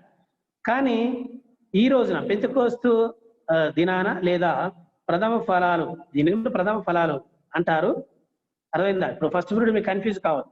ఫస్ట్ ఫ్రూట్స్ అంటే యేసు ప్రభు తిరిగి లేచిన రోజున ఫస్ట్ ఫ్రూట్స్ అంటే ఈ రోజున కూడా అంటారు. ఏది? ఈ యొక్క 50వ దినాన్ని కూడా క్రొత్త ఫలాలతో దేవునికి మీ నైవేద్యం అర్పించవలను అని మనం చూస్తాం. లేదు కానీ అంటే ఇది కూడా ఒక రకంగా ఫస్ట్ ఫ్రూట్స్ అని మనం చెప్పుకోవచ్చు. రైట్. అది ఈ రోజున 2 పనలను యాజకుని దగ్గరికి తీసుకొస్తే అతడు ఆ 2 లేదా రొట్టెలు, 2 పనులు లేదా 2 రొట్టెలు, 2 loaves అని ఉంటున్నాడు. 2 రొట్టెలను అక్కడ మరి అర్పిస్తాడు. అంటే అర్థం ఏంటి? దాని అర్థం ఏంటంటే మరి ఇక్కడ చెప్పినట్టుగా వేర్స్బీ అనేటువంటి ఒక రచయిత చెప్పినట్టుగా అది బాప్తిసం ద్వారా పరిశుద్ధాత్మ దేవుడు విశ్వాసులను ఏకము చేయటం కదా పెంతెకొస్తు దినాన. అదే కదా బాప్తిసం అంటే. ఏది పెంతెకొస్తు దినాన పరిశుద్ధాత్మ దేవుడు సంఘం మీదికి వచ్చుట, వచ్చి ఏంటి సంఘాన్ని ఏకము, సంఘాన్ని స్టార్ట్ చేయటం లేదా విశ్వాసులందరినీ ఏకం చేయటం దాని అర్థం అన్నట్టుగా. అంటే 2 రొట్టెలను అక్కడ యాజకుడు అలాడించిన దేవునికి సమర్పించినట్టుగా కలపడం దాని అర్థం. అది దాని యొక్క మీనింగ్ అన్నట్టు. రైట్. ఈ విధంగా పెంతెకొస్తు దినం 50వ దినాన పస్కా పండుగ. నెక్స్ట్ డే నుండి 50వ దినము మనం చూస్తే అది కరెక్ట్ టైమింగ్ అనేది సూట్ అయింది. ఏది పస్కా పండుగ నుండి పెంతెకొస్తు దినం వరకు ఆ పండుగల ప్రకారమే, పాత నిబంధన ఫెస్టివల్స్ ప్రకారమే యేసు ప్రభు మరణించటము, తిరిగి లేవటము, ఆదివారం తిరిగి లేవటము, ఆ తర్వాత అదే రోజు నుంచి 50 దినం వరకు 50వ దినాన పరిశుద్ధాత్మ దేవుడు భూమి మీదకి వచ్చుట ఆ పాత ఫెస్టివల్స్ ప్రకారము సూట్ అయింది, సరిపోయింది అనేది మనం ఇక్కడ చూస్తాం అన్నట్టుగా. రైట్. కాబట్టి మనం ఒకే శరీరంగా చేయబడ్డాము అనేటువంటి విషయం కూడా 1 కొరింథీ 17:10-17లో మనం చూస్తాం. మీరు తీసుకునే రొట్టె ఒకటే, మన అనేకులము ఒకే రొట్టెలో పాలు పంచుకున్నట్టుగా మనం అందరం ఒక్క శరీరమై ఉన్నాం. వీఆర్ వన్ బాడీ అనొచ్చుగా కదా. మన రొట్టెలో పాలు పంచుకుంటగా అదే అనేకులం అందరూ ఒక్క రొట్టెలో పాలు పంచుకున్నట్టుగానే మనమందరం కూడా ఒక్క శరీరమై ఉన్నాము. We are one body. ఆ విధంగా హోలీ స్పిరిట్ పరిశుద్ధాత్మ దేవుడు విశ్వాసులను ఆ విధంగా ఐక్యపరిచాడు అనేటువంటి అర్థం వస్తుంది. తర్వాత మనం చూస్తే ఇక పెంతెకొస్తు దినానే సంఘం ప్రారంభమైంది. ఆ రోజే మరి సంఘం ప్రారంభమైన విషయాన్ని పేతురు కూడా రెఫర్ చేస్తూ ఉన్నట్టుగా మనం చూస్తాం. ఇక్కడ యాక్ట్స్ 11:15లో ఆయన సువార్తకు వెళ్ళి కొర్నేలి ఇంటికి వెళ్ళి వచ్చిన తర్వాత ఇక్కడ సంఘానికి అనేక నివేదికను నివేదిస్తూ రిపోర్ట్ ఇస్తూ ఏమంటాడంటే పేతురు, నేను వాక్యం చెప్తూ ఉండగా పరిశుద్ధాత్మ దేవుడు వారి మీదకి దిగాడు. ఏ విధంగా? మొదట మన మీదకి ఏ విధంగా దిగాడో అదే విధంగా వారి మీదకి కూడా దిగాడని చెప్తాడు. అపోస్తల కార్యం 11:15 చదవండి ఒకసారి. యాక్ట్స్ 11:15 మాట్లాడని ఆరంభించినప్పుడు పరిశుద్ధాత్మ మొదట మన మీదకి దిగిన ప్రకారము వారి మీదకి దిగాను. చాలు. మొదట మన మీదకి దిగిన ప్రకారము వారి మీదకి దిగాను. నేను మాట్లాడ ప్రారంభించినప్పుడే పరిశుద్ధాత్ముడు మొదట మన మీదకి దిగినట్లుగా వారి మీద దిగాడని చెప్పాడు ఇక్కడ. అంటే ఈయన యెరూషలేముకు వెళ్తాడు. ఎవరు? పేతురు. మన 10వ అధ్యాయం అపోస్తల 10వ అధ్యాయంలో కొర్నేలి ఇంటికి వెళ్ళి అక్కడ సువార్త చెప్తాడు కదా. కొర్నేలి వాళ్ళంతా ఎవరు? అన్యులు. కొర్నేలి ఎవరు? ఆయన అన్యుడు, ఈజ్ ఎ జెంటైల్ కదా. మరి అక్కడికి వెళ్ళి ఆయన సువార్త చెప్తున్నప్పుడే, వాక్యం చెప్తున్నప్పుడే పరిశుద్ధాత్ముడు వారి మీద దిగుతాడు. ఈ విషయం ఇక్కడ శిష్యుల దగ్గరికి వచ్చేసి అందరి ముందు పేతురు చెప్తూ ఉంటాడు. ఏమని చెప్పాడు ఇక్కడ? పరిశుద్ధాత్ముడు మొదట మన మీదికి దిగిన ప్రకారము, మనం దిగిన ప్రకారం మొదట, ఇన్ ద బిగినింగ్. ఇంగ్లీష్ లో చదవండి. ఇంగ్లీష్ లో acts 11:15. And as I began to speak, the Holy Spirit fell upon them as upon us at the beginning. చూడండి, at the beginning, as upon us at the beginning. At the beginning అంటే ప్రారంభం. at the beginning. For what beginning? అంటే సంఘం పరిశుద్ధాత్ముడు వచ్చిన రోజు Pentecost దినాన వారి మీదకి వచ్చినప్పుడు పరంత భాషతో మాట్లాడు. అందులో మొదటిగా పేతురు లేచి ఈ stood up and spoke the gospel. ఆయన లేచి నిలబడి వాక్యాన్ని బోధించాడు కదా. అంటే ఆ విషయాన్ని చెప్తున్నాడు, రెఫర్ చేస్తాడు ఇక్కడ పేతురు. మొదట మన మీదకి దిగినట్టుగా, ఇన్ ద బిగినింగ్, మన మీదకి ఈ విధంగా పరిశుద్ధాత్మ దేవుడు అప్పుడు అంటే అర్థం ఏంటి? బిగినింగ్ అనేది ఎప్పుడు బిగిన్ అయింది? When is this beginning? On the day of Pentecost. Pentecost దినాన బిగినింగ్ అంటే అంతకు ముందు సంఘము లేదు అని. ఇప్పుడు మనం ఇదంతా ఎందుకు చెప్తున్నాం? సంఘం అనేది పాత నిబంధనలో లేదు, కొత్త నిబంధనలు ప్రారంభం అయింది అని బిగినింగ్ గురించి మనం ఇక్కడ ఈ టాపిక్ చెప్తున్నాం. కాబట్టి పెంతెకోస్తు దినానే సంఘం ప్రారంభం అయింది అనడానికి పేతురు యొక్క మాటలు కూడా సరిపోచున్నవి. బట్ ఇంత ప్రారంభములో ద బిగినింగ్ అనేది పెంతెకోస్తు దినాన్ని సూచిస్తున్నట్టుగా పెంతెకోస్తు దినానే సంఘము ప్రారంభం అయింది అనేది మనం చెప్పేటువంటి విషయం. ఆ తర్వాత బిగినింగ్ అనేది ఇది పెంతెకోస్తు దినాన బిగినింగ్ అనేది కొలస్సీ 1:1లో జస్ట్ బిగినింగ్ గురించి అక్కడ రెఫర్ చేయబడింది. రైట్. సరే, ఇప్పుడు మనం ఏం చూస్తామంటే కొన్ని అన్బిబ్లికల్ ఆన్సర్స్, అనగా బైబిల్ అనుసారం కాని జవాబులు. ఏ విషయంలో? వెళ్ళే సంఘము పెంతెకోస్తు దినాన ప్రారంభం కాలేదు, తర్వాత ఇప్పుడు ప్రారంభం అయింది అనేటువంటి వారు ఉన్నారు. అంటే అంతకుముందు మనం కొందరేమో పాత నిబంధన ప్రారంభమైందని అనేవారు ఉన్నారు. ఆ తర్వాత పెంతెకోస్తు దినం కంటే తర్వాత సంఘం ప్రారంభం, పెంతెకోస్తు దినాన సంఘం ప్రారంభం కాలేదు, అది తర్వాత ప్రారంభం అయింది అనేటువంటి వారు కొందరు ఉన్నారు. అవి వారి యొక్క వ్యూస్ మనం చూస్తాం, వాటిని అన్‌బిబ్లికల్ వ్యూస్ అని లేదా ఆన్సర్స్ అని మనం చెప్పుకోవచ్చు. సరే, ఇంతవరకు మనం ఏం చూసాం? పెంతెకోస్తు దినాన సంఘం ప్రారంభమైంది అనే విషయాన్ని కొన్ని ప్రూఫ్స్ మనం చూసాం, రైట్? ఇందులో ఈ అన్‌బిబ్లికల్ ఆన్సర్స్ లో మనం ఏం చూస్తామంటే సంఘం పాత నిబంధనలో ప్రారంభం అయింది అని కొందరు ఉద్దేశిస్తారు, కొందరు విశ్వసిస్తారు. సమ్ బిలీవ్ ఓల్డ్ టెస్టమెంట్ ప్రారంభమైంది. వాళ్ళు దీని ప్రతిపాదకులు ఎవరు? హూ ఆర్ ది ప్రపోనెంట్స్ అంటే కవెనెంట్ థియాలజీ. ఇంతకుముందు చెప్పానుగా సంఘం క్లాస్ లో ఫస్ట్ రోజున చెప్పాను. కవెనెంట్ థియాలజన్స్ అనేవారు వారు చెప్పేది ఏంటంటే ఇశ్రాయేల్ లేదా సంఘము ఇశ్రాయేల్ యొక్క కొనసాగింపు. Church is the continuation of Israel అనేటువంటి వారు ఎవరు? ఈ కవెనెంట్ థియాలజన్స్. కవెనెంట్ థియాలజీ నమ్మేటువంటి వారు వాళ్ళు ప్రతిపాదించేటువంటి విషయం. అంటే దాని అర్థం ఏంటి? ఇంకా ఇప్పుడు ప్రారంభం అయ్యేటువంటి అవసరం లేదు. సంఘం పాత నిబంధనలోనే ప్రారంభమైంది కాబట్టి పెంతెకోస్తు దినాన సంఘము ప్రారంభం అవ్వాల్సినటువంటి అవసరత లేదు అని వీళ్ళ యొక్క ఉద్దేశం. ఇక్కడ వీళ్ళు దేన్ని ఇక్కడ చూస్తారో ఏ వాక్యాన్ని Acts 7:28 లో మనం చదివాం. The church in the wilderness, ఇది చర్చ్ ఇన్ ద అరణ్యములోని సంఘం అని అక్కడ ఉంటుంది. స్టీఫెన్ చెప్తాడు అక్కడ, చూడండి. Acts 7 మనం చదివాం అలాంటిది 7:38. సినాయి పర్వతం మీద తనతో మాట్లాడిన దేవదూతతోనూ మన పితరులతోనూ అరణ్యములోని సంఘమందు ఉండి మనకిచ్చుటకు జీవవాక్యములను తీసుకొని వాడెత్తడే. అరణ్యంలోని సంఘం, చూడండి అక్కడ అరణ్యంలో సంఘం అని ఒక మాట ఉంటుంది.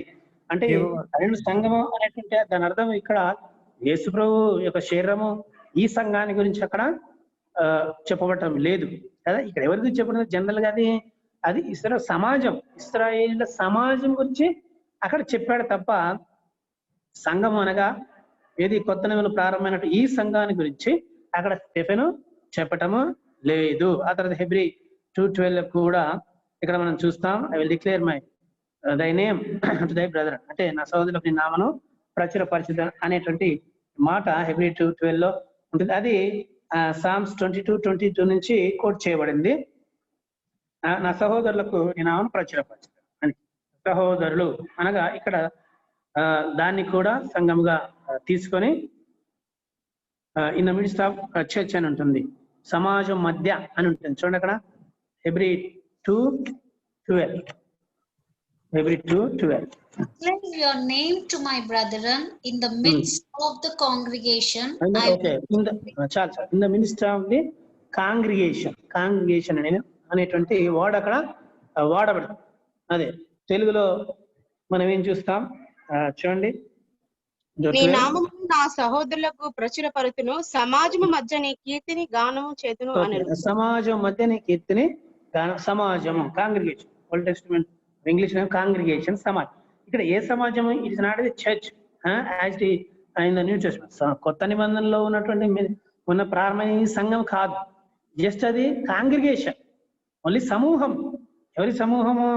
ఇశ్రాయేలీల సమూహం గురించి జనరల్ గా అక్కడ చెప్పబడింది. కానీ సంఘం అనేది అక్కడ ప్రారంభము అయినట్టుగా అది సూచించుట లేదు. ఓకే, మనం ఇక్కడ దీని రిఫ్యూట్ ఏ విధంగా చేస్తామంటే ఒక్క వాక్యాన్ని తీసుకొని 1-2 వాక్యాలను మనం తీసుకొని ఒక సిద్ధాంతాన్ని మనము డిసైడ్ చేయలేం కదా. ఒక సిద్ధాంతాన్ని డిసైడ్ చేయాలి.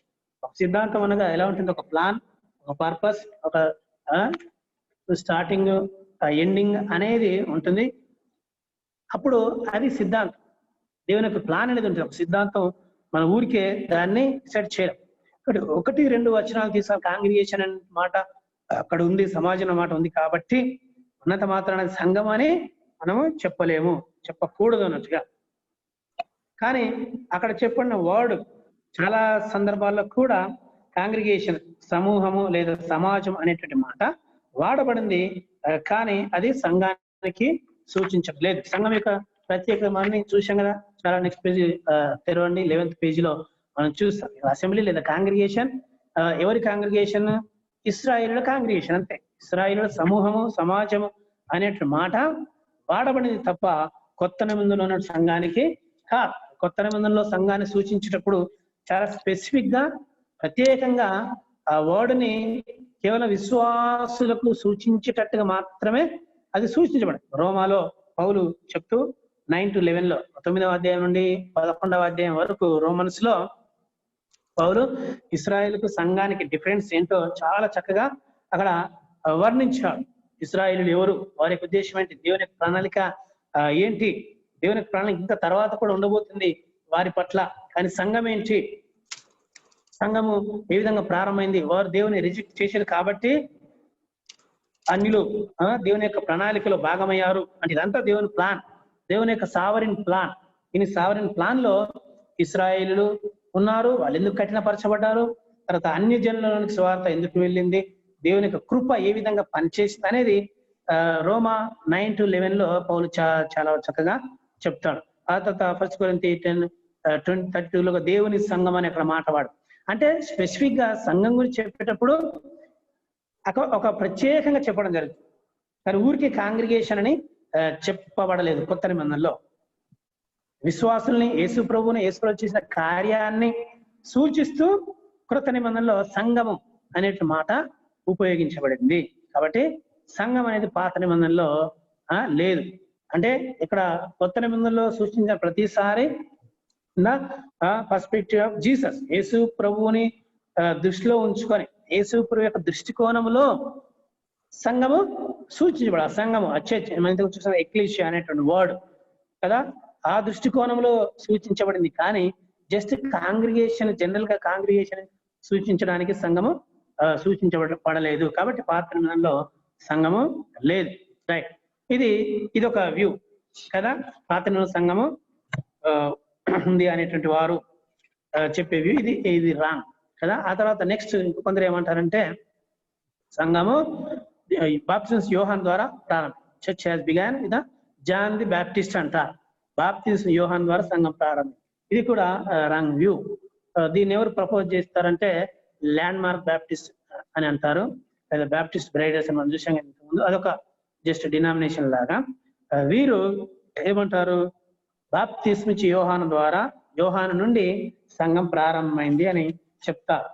వీరు తీసుకున్న రెఫరెన్స్ ఏంటంటే మాథ్యూ 11:12 నుంచి 13 వరకు యేసు చెప్తాడు కదా, బాప్తిస్మ యోహాను గురించి చెప్తాడు కదా, ఏది మీరు ఎందుకు వెళ్ళారు, దేని చూడడానికి వెళ్ళారు అని యేసు ప్రభు అక్కడ ఉన్నటువంటి సమాజానికి బాప్తిస్మ ఇచ్చి యోహాను గురించి అక్కడ వివరించాడు మాథ్యూ 11.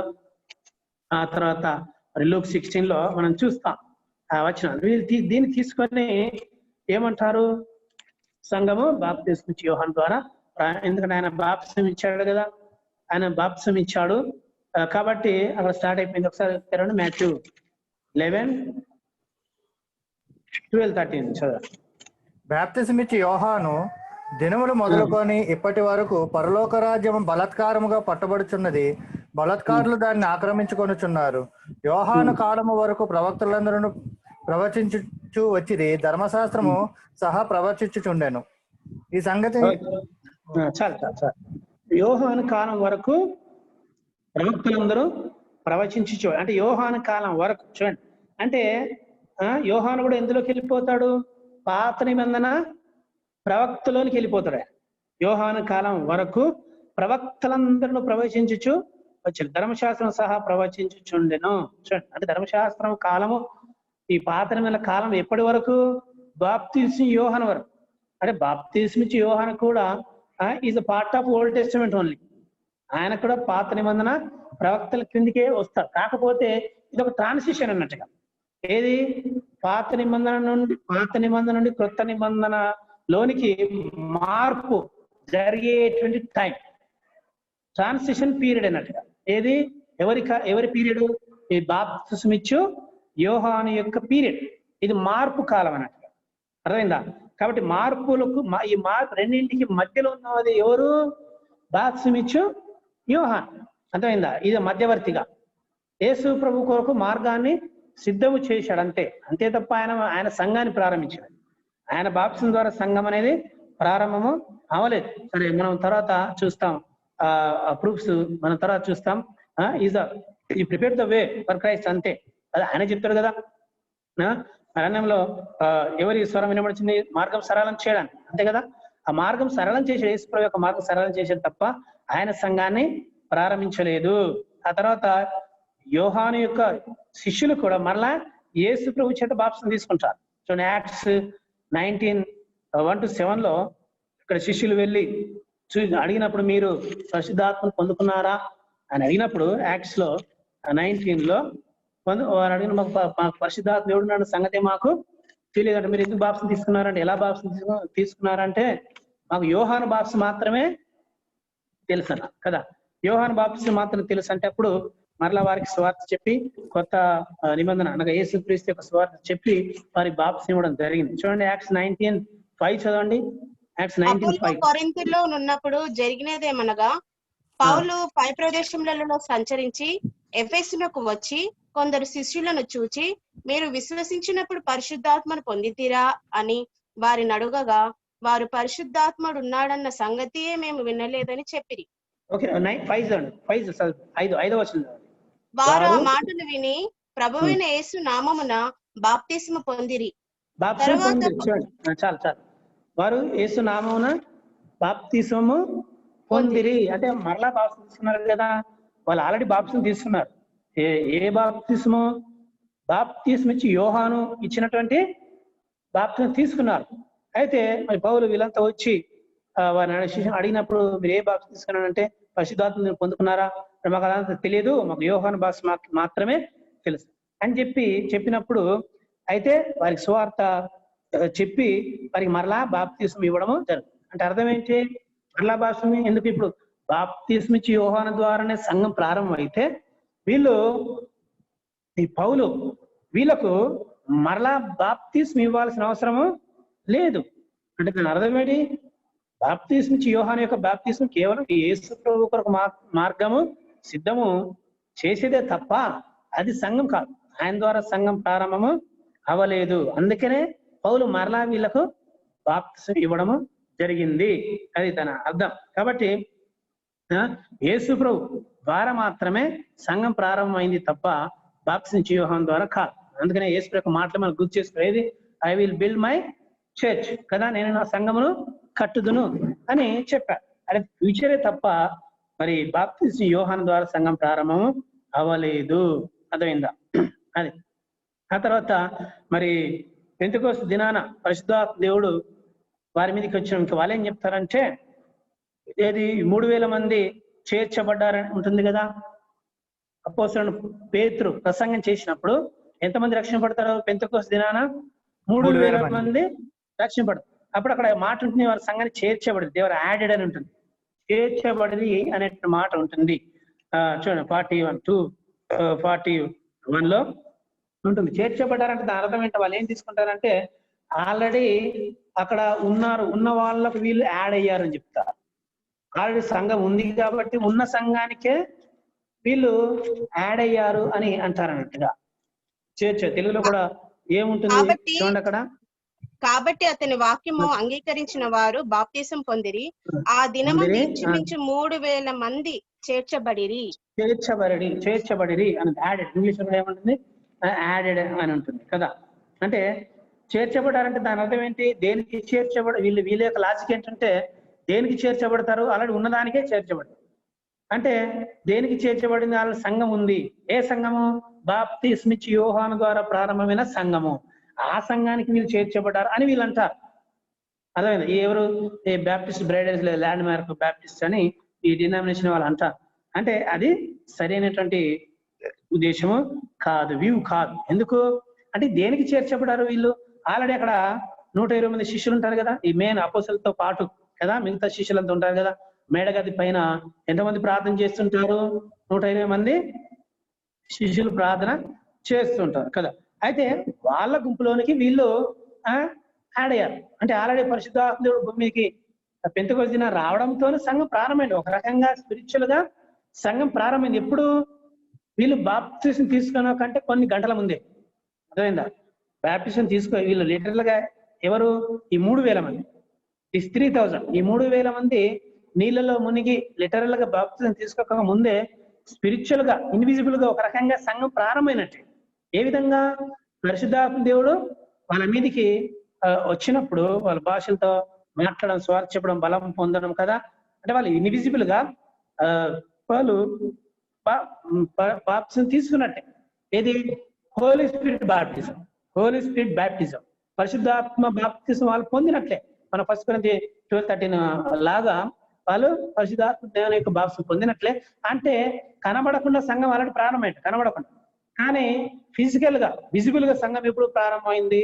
ఈ 3,000 మంది వీళ్ళతో పాటు మరి ఈ 3,000 మంది బాప్తిసము తీసుకున్నప్పుడు అక్కడ సంఘము ప్రారంభమైంది.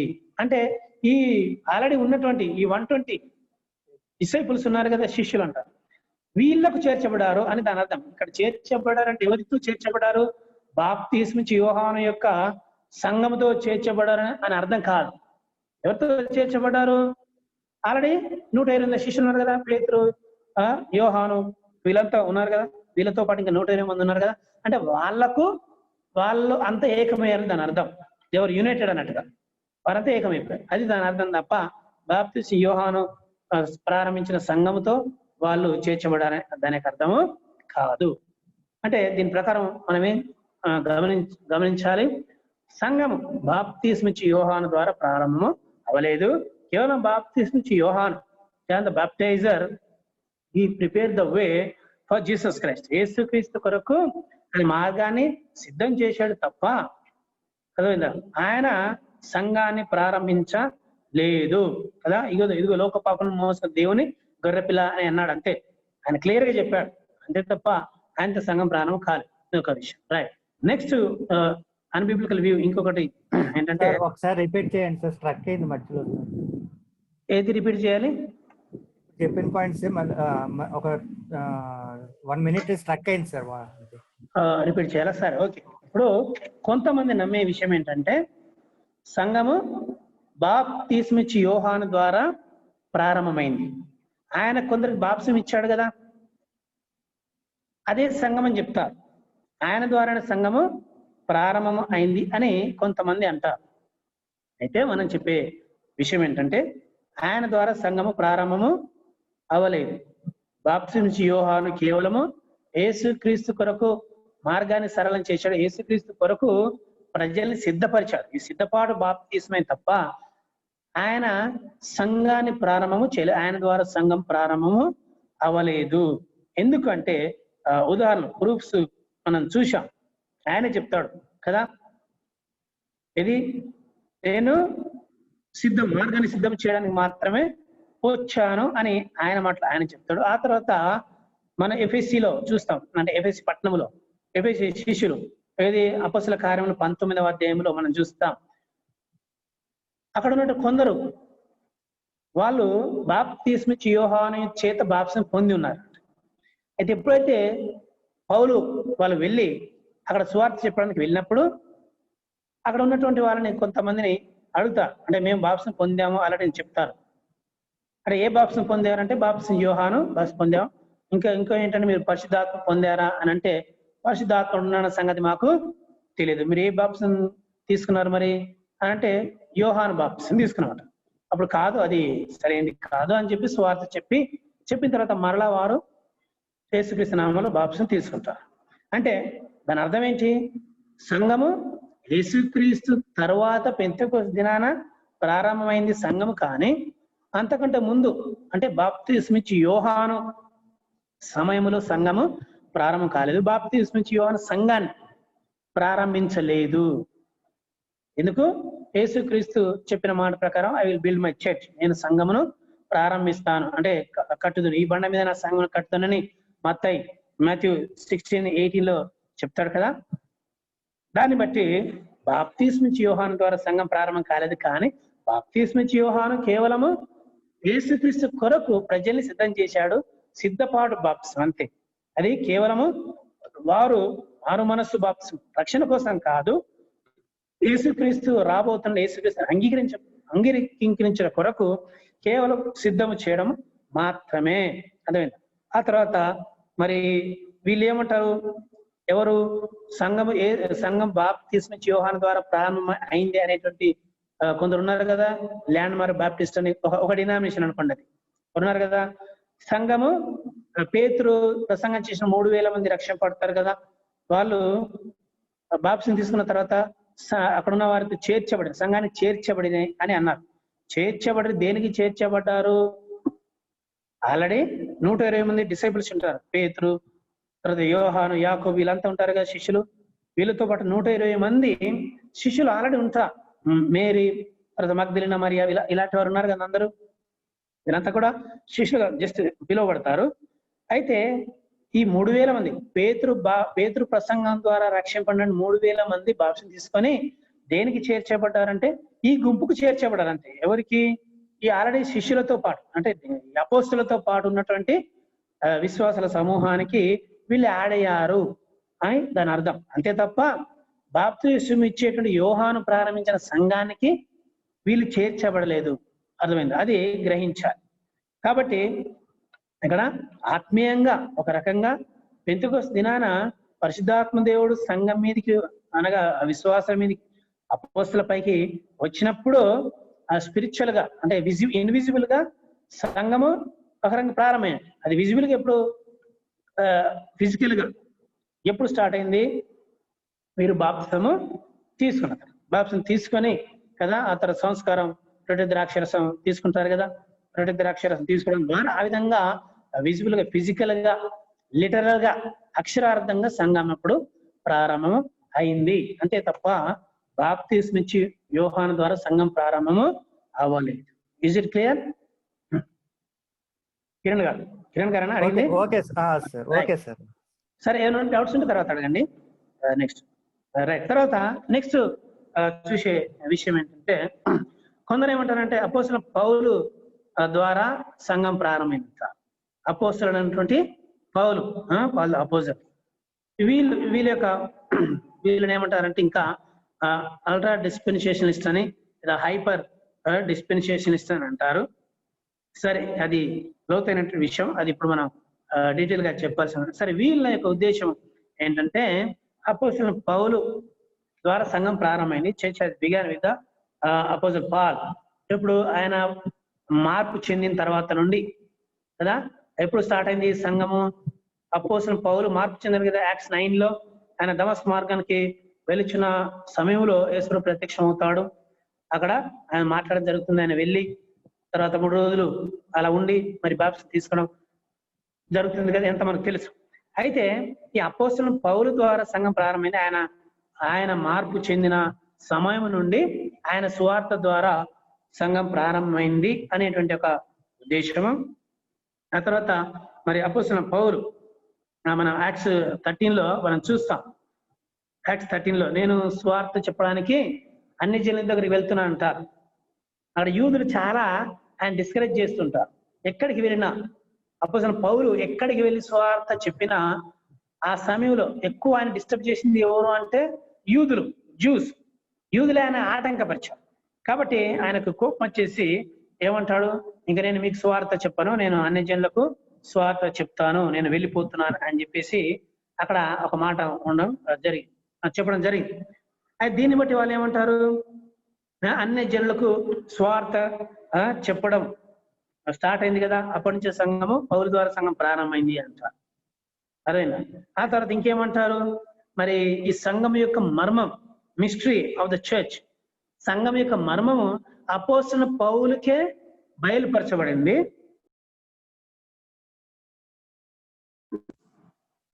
సంఘము అపోస్తలుల పౌలు ద్వారా ప్రారంభమైంది అని అంటారు. ఈ 3 ప్రూఫ్స్ వారు చూపిస్తారు, 3 ఆధారాలు వారు చూపిస్తారు. ఏ ఆధారాలు? అపోస్తలుడు పౌలు ఆయన మార్పు చెందిన నుండి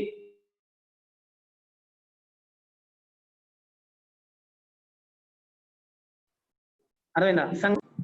ఆ తర్వాత ఆయన అన్ని జనులకు యుద్ధకు నేను వెళ్తున్నాను అని చెప్పాడు కదా, అప్పుడు సంఘము ప్రారంభం అవుతుంది. ఆ తర్వాత మరి ఎందుకంటే ఆయనకే ఈ విషయం బయలుపరచబడింది. ఎవరికి? అపోస్తలుల పౌలు. మన ఎఫెసీ 3:16 చూస్తాగా, గ్రీసు దేశం ఎవరైనా సరే మరి ఏక శరీరముగా ఏక శరీరంగా ఉండాలని దేవుని యొక్క ఉద్దేశం కదా. అందరు ఏక శరీరం, వారు అన్ని జనులు కూడా దేవుని యొక్క వాగ్దానంలో పాలి భాగస్థులు అనేటువంటి వారసులు, పాలి భాగస్థులు అనేటువంటి మాట అందులో పౌలు చెప్తాడు. దాని అర్థం ఏంటి?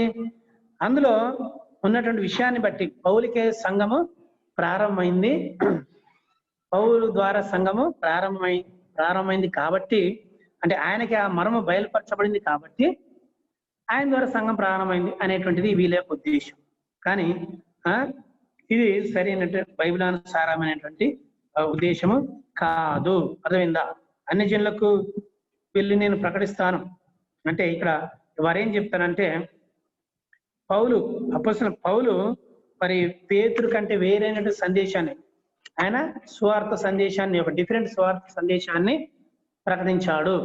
అర్థమైందా? మిగతా సువార్త పేతురు తర్వాత మిగతా అపోస్తలుల కంటే పౌలు డిఫరెంట్ గాస్పల్ని చెప్పాడు, విభిన్నమైనటువంటి సువార్తను ఆయన బోధించాడు కాబట్టి అపోస్తలుల పౌలు ద్వారా సంఘం ప్రారంభమైంది అని అంటారు అన్నమాట. తర్వాత ఇంకేమి చెప్తారంటే అపోస్తలుల పౌలు ఈ preach the grace salvation of grace అనగా కృపా సువార్తను అపోస్తలులను పౌలు బోధించాడు, పేతురు అయితే క్రియల సువార్తను బోధించాడు అని అంటారు. అదేందా? అంటే వీరి యొక్క ఉద్దేశమే పూర్తిగా అన్బిబ్లికల్, వీరి యొక్క ఉద్దేశమే అది అన్బిబ్లికల్, బైబిలానుసారమైనటువంటి ఉద్దేశము వ్యూ కాదు. ఎందుకంటే రక్షణ అనేది క్రియల ద్వారా ఎప్పుడు వచ్చేది కాదు, ఓన్లీ బై గ్రేస్. ఎవరు పౌలు ప్రకటించినా, పేతురు ప్రకటించినా, ఎవరు ప్రకటించినా సరే క్రియల ద్వారా రక్షణ వస్తుందని ఎప్పుడు కూడా వారు బోధించలేదు. అంతేనా? ఇక్కడ వీరి యొక్క సిద్ధాంతం పూర్తిగా రాంగ్, వీరి యొక్క సిద్ధాంతం అంతా కూడా అది రాంగ్ అన్నట్టుగా. మన తర్వాత చూస్తే ఇది గలేషియన్స్ అపోస్తలుడైన పౌలు 1:8 మేము ప్రకటించిన సువార్త కాకుండా మరి ఒక విభిన్నమైన సువార్త, మరి ఒక సువార్తను మేమైనా మరి పరలోకం నుంచి దూతైన మరెవరైనా సరే ప్రకటిస్తే వారు శాపగ్రస్తులు అవుతారని అపోస్తలుడైన పౌలు చెప్తారు. కాబట్టి ఇక్కడ సువార్త అనగా కృపా సువార్త మాత్రమే. అర్థమైందా? మనం కేవలము కృప ద్వారానే రక్షింపబడ్డాం. ఎఫ్ఎస్సి 2:7-8 మనం చూస్తాం. పౌలు చెప్తారు, ఇది మన కృప ద్వారానే తప్ప మన క్రియల ద్వారా రక్షింపబడలేదు, ఎవరు కూడా అతిశయించకూడదని పౌలు అందులో చెప్తారు. కాబట్టి సువార్త అనేది కృపా సువార్త, ఇంకా క్రియల సువార్త అనేది లేదు. పేతురు కూడా క్రియల సువార్త ఎక్కడ ప్రకటించలేదు. ఆ తర్వాత ఇంకా వాళ్ళు చెప్పేటువంటి విషయం ఏంటంటే సంఘం, అపోస్తలుల సంఘము వేరే సంఘాన్ని డిఫరెంట్ చర్చిని ఆయన ప్రారంభించారు. ఎవరికంటే పేతురు మిగతా అపోస్తలులు లేదు, ఏది కూడా లేదు. అందరూ కూడా ఒకే స్వార్థను బోధించారు, ఒకే సంఘాన్ని వారు కట్టారు, ఒకటే సంఘం, ఒకే బాప్తిసము, పరిశుద్ధాత్మ ఒకటే, పరిశుద్ధాత్మ అంతా ఒకటే తప్ప ఒక పౌలు ఒక సంఘాన్ని కట్టడం, పేతురు ఇంకొక సంఘాన్ని కట్టడం అలాంటిది ఏది కూడా లేదు. అదేంటి? అందుకనే ఇక్కడ చూడండి, మనం తర్వాత వచనాల్లో చూస్తాం. ఇది 1 Corinthians 3:22 నుండి 4:2 మనం చూస్తాం. ఏంటంటే ఒకసారి తెరవండి. 1 Corinthians 1 Corinthians 3వ అధ్యాయం 21వ వచనం. 1 Corinthians 3:21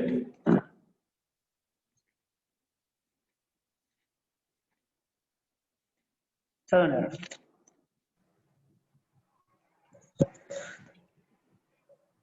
చదవండి.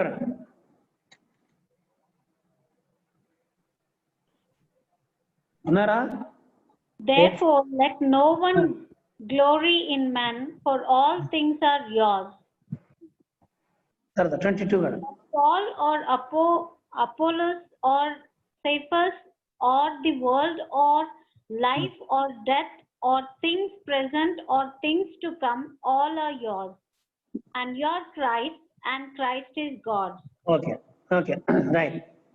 ఇక్కడ ఉన్న విషయం ఏంటంటే తెలుగులో మనం చూస్తే పౌలను, అపోల్లోను, కేఫాయను, లోకమైనను, జీవమైన, మరణమైన, ప్రస్తుతమందున ఏవి అయిన రాబోయిన సమస్తము మీవే అంటే ఆ తర్వాత ముందు మనం చూస్తాం 1వ అధ్యాయంలో 1వ అధ్యాయం 10 నుండి 12 వచనాలు. ఇది 1 Corinthians 1వ అధ్యాయము 10, 11 12 వచనాల్లో నేను అపోలో వాడనని, నేను పౌలు వాడనని, నేను పేతురు వాడనని, ఒకరు మీలో ఈ విధంగా నేను కేఫా వాడనని, ఈ విధమైనటువంటి డిఫరెన్సెస్ మీలో ఉన్నాయి కాబట్టి, అర్థమైందా?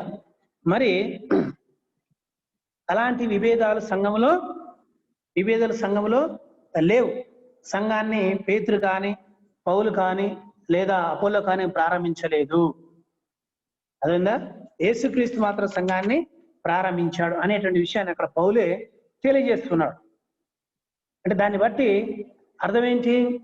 పౌలు, పేతురు లేదా అపోలోను వారి యొక్క ప్రత్యేకమైన విధానంలో వారు సొంతంగా ఏదో సంఘాన్ని ప్రారంభించలేదు. వారు ఒక్కొక్కరు ఒక్కొక్క విధానంలో స్వార్థ ప్రకటించి సంఘాన్ని కట్టారని కాదు. స్వార్థ ఒకటే, కృపా స్వార్థ, క్రియల స్వార్థ అనేది ఏమీ లేదు. కాబట్టి ఇక్కడ పౌలు సంఘం ప్రారంభించాడు, పౌల విధానం వేరు, పౌలు ప్రకటన స్వార్థ వేరు అనేటువంటిది అది అన్బిబ్లికల్, అది బైబిలానుసారమైనటువంటి విషయము కానే కాదు. కాబట్టి యేసుక్రీస్తు యొక్క శిలువ ద్వారా మాత్రమే రక్షణ ఉంది. ఒకే శరీరము, అర్థమైందా? ఆ శరీరానికి శిరస్సు యేసుక్రీస్తు. యేసుక్రీస్తు మరణ పునరుత్థానం ద్వారా మాత్రమే సంఘం అనేది ప్రారంభమైంది తప్ప అర్థమైంది ఏది కాదు. కాబట్టి నిశ్చయానికి బయలుపరచబడిందంటే సరే, ఎవరొకరికి బయలుపరచబడాలి. పౌలుకు బయలుపరచబడినంత మాత్రాన ఆయన ద్వారా సంఘము ప్రారంభమైంది అనేటువంటి విషయం సరైనది కాదు. అర్థమైందా? ఇవి కొన్ని విషయాలు. ఏది? అపోస్తలుడైన పౌలు ద్వారా సంఘం ప్రారంభము కాలేదు అనేటువంటి విషయాన్ని చెప్పడానికి ఇవి మనం కొన్ని ప్రూఫ్స్ అన్నట్టుగా, రైట్. తర్వాత అంటే కింద కొన్ని వచనాలు మనకు ఇవ్వబడ్డాయి. సంఘం అనేది పౌలు కంటే ముందే ఉంది. పౌలు రక్షింపబడక ముందే సంఘం ఉంది. ఇప్పుడు పెంతెకొస్తు దినాన, అర్థమైందా? అప్పటికైనా రక్షణ పొందలేదు, అంతకు ముందే ఇది పెంతెకొస్తు దినం నుంచే సంఘం అనేది ఉంది. ఆ తర్వాత అపోస్తలులందరూ కూడా సంఘానికి పునాదులు. ఎలాగా? అపోస్తల బోధ ఎందును, సహవాసం రొట్టె విరుచుకందు ఎడతెక్కున్నారు కదా. అంటే అపోస్తల బోధ మన 2:42లో మనం చూస్తాం. యాక్ట్స్ 2:42లో బాప్తిసం తీసుకున్నట్లు వాళ్ళందరూ కూడా ఈ 4 విషయాల్లో ఎడతెగ ఉంటారు కదా. మనకందరికి తెలిసిన వచనమే వచనం. ఇది 2:42. వీరు అపోస్తల బోధ ఎందును, సహవాసం అందును రొట్టె విరిచిన ప్రార్థన చేయండి. అర్థమైందా? ఇదేంటి? What is this is the foundation. అర్థమైందా? The teaching of apostles is the foundation to the church. సంఘానికి వారి యొక్క బోధ ఫౌండేషన్. అంటే ఫౌండేషన్ అనేది ఆల్రెడీ ప్రారంభమైపోయింది. ఇంకా పౌలు వచ్చి వేరే ఫౌండేషన్ వేసాడా? ఆయనే చెప్తాడు, నేను వేయబడిన పునాది తప్ప నేను వేసిన పునాది ఇంకెవరు వేయకూడదు. అంటే నేను కూడా ఒకరు వేసిన పునాది ఇంకొక పునాది నేను వెయ్యను అనేటువంటి విషయం మొదటి కొరింథీ పత్రికలో ఇది పౌలు చెప్తాడు. అంటే ఇక్కడ అపోస్తల బోధ ఏంటి? ఇది ఫౌండేషన్. కాబట్టి పౌలు వచ్చేసి వేరే సువార్తను బోధించాడా? లేదు. అర్థమైందా? ఇంకొక సువార్తని బోధించడం అనేది ఉండదు. అంటే అపోస్తల బోధే ఫౌండేషన్. ఆ తర్వాత పౌలు వచ్చాడు. అంటే దాని అర్థం ఏంటి? పౌలు కంటే ముందే సంఘము ప్రారంభం అయింది. చర్చ్ హ్యాస్ బిగాన్ ఆల్రెడీ అని దాని యొక్క అర్థమైనది. కాబట్టి ఆ కృపా స్వార్థనే, విశ్వాస స్వార్థనే పౌలు బోధించాడు తప్ప ఆయన కొత్తది ఏమీ బోధించలేదు కదా. కాబట్టి కొత్త స్వార్థను, విభిన్న స్వార్థను పౌలు బోధించాడు. ఇది దీని ప్రకారం. సరే, ఈ విధమైనటువంటి ఈ యొక్క డిఫరెన్స్ ని బట్టి అంటే ఈ అన్బిబ్లికల్ వ్యూ, ఇది ఒక అన్బిబ్లికల్ వ్యూ. ఏది? సంఘము అపోస్తలుడైన పౌలు ద్వారా ప్రారంభం అయింది అనేది అది బైబిలానుసారమైన విషయము కాదు అనేది మనం చూసాము. సరే, ఇంకా మనం చూసిన విషయం ఏంటంటే స్టార్టింగ్ నుండి 10వ పేజీ 9వ పేజీ నుండి మనం చూసిన విషయం ఏంటి? వాట్ హ్యావ్ సీన్, సంఘం ఎప్పుడు ప్రారంభమైందంటే ఇది మనం డీటెయిల్ గా చూసాం కదా. సంఘం పెంతెకొస్తు దినాన ప్రారంభం అయింది అంతే తప్ప బాప్తిసం నుంచి యోహాను ద్వారా ప్రారంభం అవ్వలేదు, లేదా పౌలు ద్వారా ఏది సంఘము ప్రారంభము అవ్వలేదు అనేటువంటి విషయాన్ని మనం ఇంతవరకు చూసాం. రైట్, నెక్స్ట్ టాపిక్ ఏంటంటే life line of the church, లేదా సంఘం యొక్క జీవన రేఖ. అంటే ఒక మ్యాప్, ఒక పట్టిక ద్వారా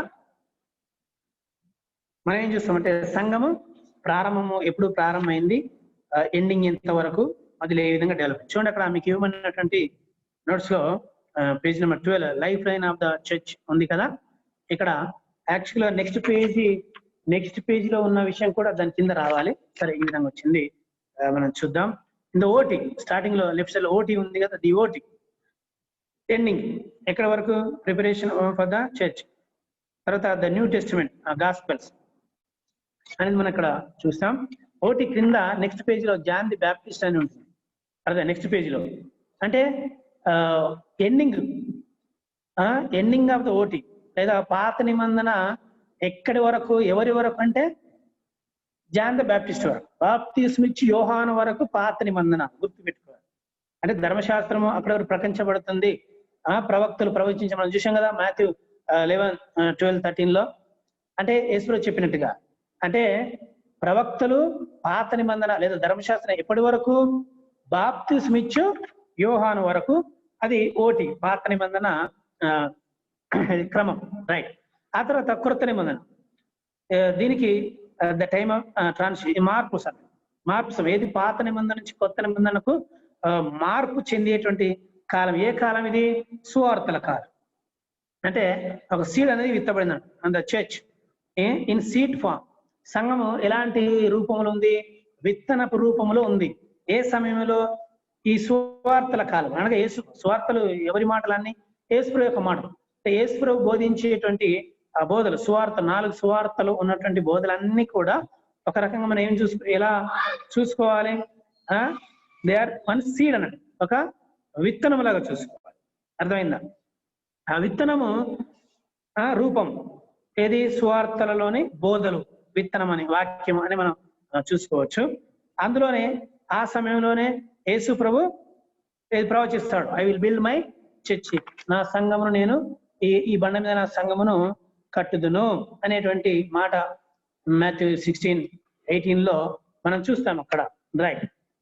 ఆ తర్వాత church is conceived by means of the cross అనే సిలువ ద్వారా సంఘం గర్భము ధరించినట్టుగా.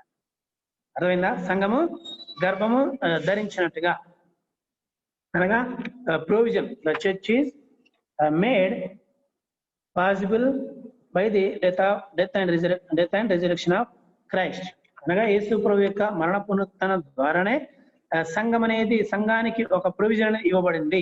అనగా చర్చ్ ఈజ్ కన్సీవ్డ్ అని అనుకుందాం, గర్భం ధరించింది. అంటే సిలువ ద్వారా, సిలువ అంటే యేసు ప్రభు మరణించి తిరిగి లేచడం ద్వారా సంఘము ఇట్ వాజ్ కన్సీవ్డ్, గర్భం ధరించింది. ఆ తర్వాత నెక్స్ట్ పాయింట్ ఏంటి? చర్చ్ ఏజ్ లో నెంబర్ 3 లో the church is born at Pentecost. Pentecost దినాన సంఘము ప్రారంభమైంది, ఇనిషియేషన్. అనగా the church begins with the advent of the Holy Spirit. పరిశుద్ధాత్మ దేవుడు వచ్చుటొచ్చే పెంటెకోస్ట్ దినాన పరిశుద్ధాత్ముడు భూమి మీద వచ్చుడు ద్వారా సంఘం అంటే చర్చ్ వాజ్ బార్న్.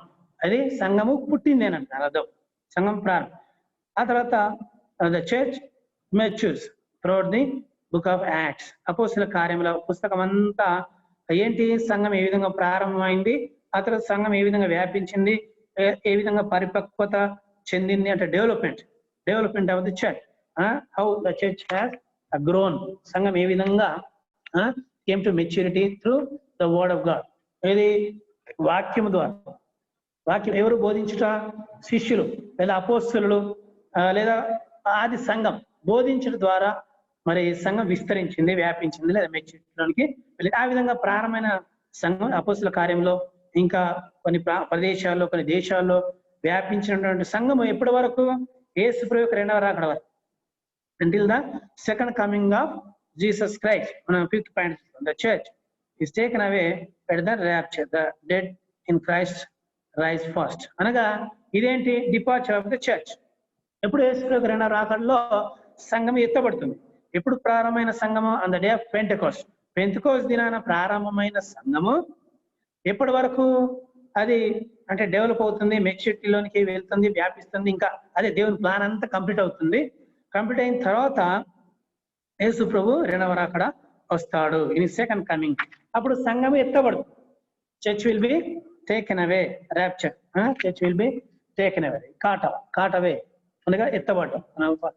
తెస్సలోనిక మొదటి తెస్సలోనిక 4వ అధ్యాయం 13 నుంచి 18 వచనాల్లో మనం చూస్తాం. అక్కడ సంఘం ఎత్తబట్ట గురించి చూస్తాం. మరి ఆ సమయంలో ఎవరైతే బ్రతికుంటారో అంతకంటే ముందు యేసుక్రీస్తు మరణించిన వాళ్ళు మొదట లేస్తారు, ఆ తర్వాత మనం కూడా లేస్తామని కొరింథీ పత్రిక 15వ అధ్యాయం కూడా అపోస్తలుడైన పౌలు చెప్తాడు. సంఘం ఎత్తబట్ట గురించి ఉంటుంది.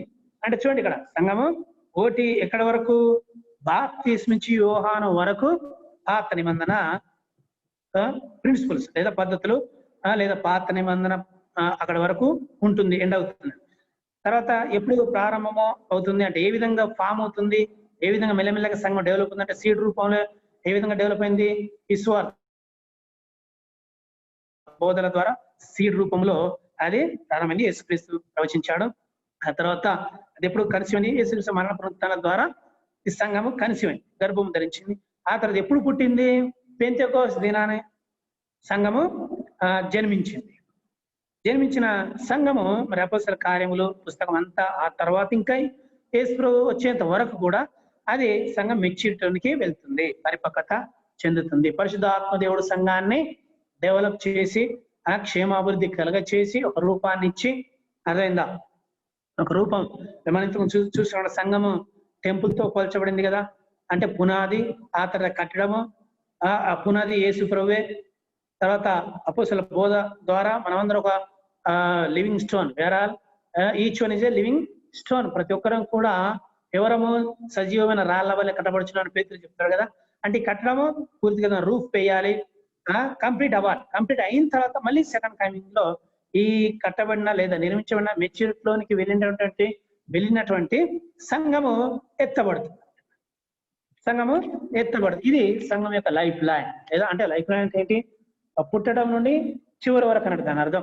పుట్టడం నుండి ఎత్తబడేంత వరకు అంటే మరణించే వరకు, మరణం అనేది కాదు, పుట్టడం నుండి ఎత్తబడేంత వరకు. యేసుక్రీస్తు వచ్చిన తర్వాత అదే పరిశుద్ధాత్మ దేవుడు సంఘాన్ని తీసుకొని వెళ్తాం.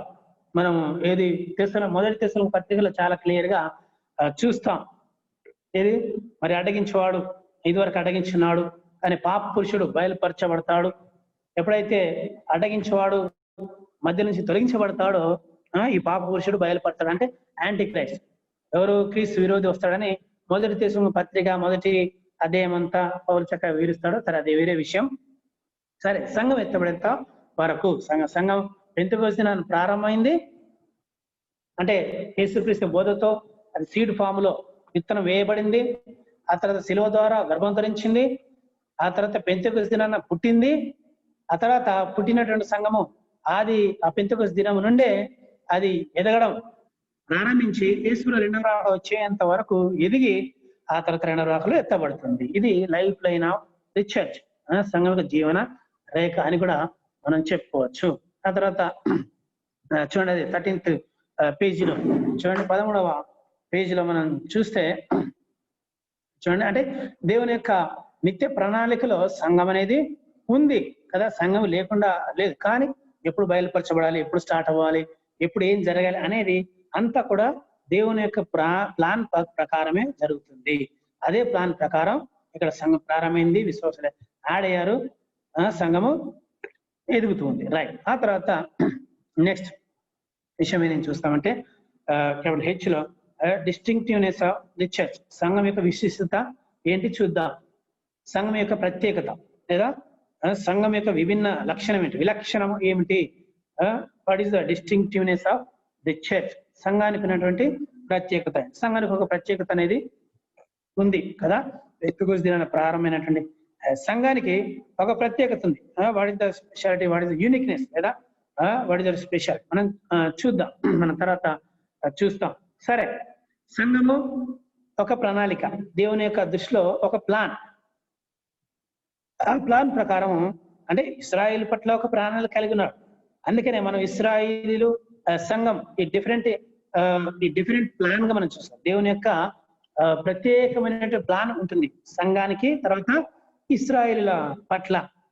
తర్వాత మనం చూస్తే చూడండి, అక్కడ ఇశ్రాయేలుకు సంఘానికి ఉన్నటువంటి భేదాన్ని, వ్యత్యాసాన్ని చూద్దాం. వీళ్ళు ముఖ్యంగా కవెనెంట్ థియాలజియన్స్ అనేవారే వీళ్ళు ఈ ప్రపోజ్ చేస్తారు. మన తర్వాత చూస్తాం ఏంటంటే సంఘము తర్వాత ఇశ్రాయేల్ ఎన్ని విధాలుగా ఏది భేదం లేదా విశిష్టత ఉంది, ఈ రెండింటి మధ్య ఉన్నటువంటి విశిష్టత ఏంటి అనేది మనం ఈ కవెనెంట్ థియాలజన్స్ అనేటువంటి వారు వాళ్ళ ఉద్దేశపూర్వకంగా కావాలని ఏం చేస్తారంటే ఈ సంఘము ఇశ్రాయేలు యొక్క కొనసాగింపు అంటారు.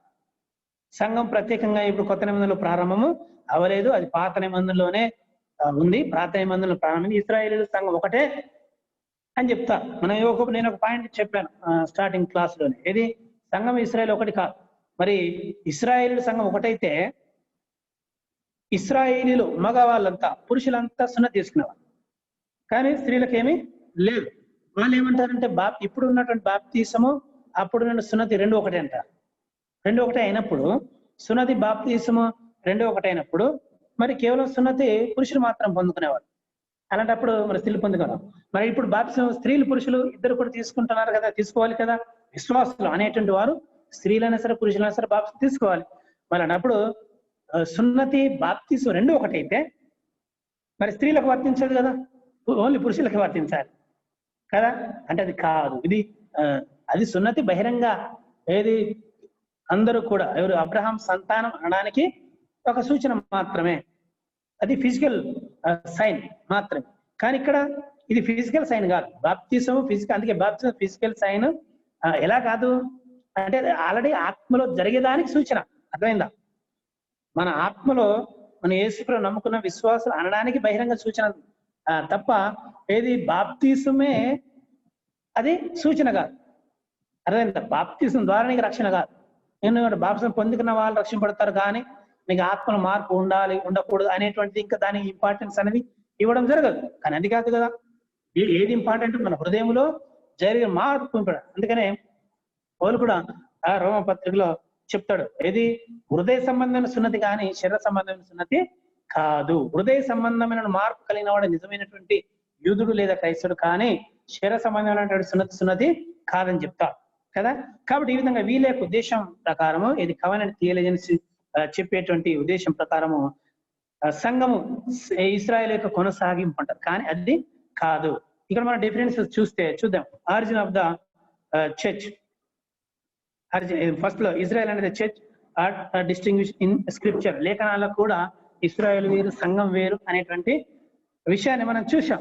ఏది యూదులైన గ్రీసు దేశం సరే దేవుని సంఘాన్ని మరి సంఘానికి అభ్యంతరకరంగా ఉండకూడదని 1 కొరింథీ 10:32 పౌలు చెప్తాడు. 1 కొరింథియన్స్ 10:32 ఒకసారి చదవండి 1 కొరింథియన్స్ 10:32 1 కొరింథీ 10:32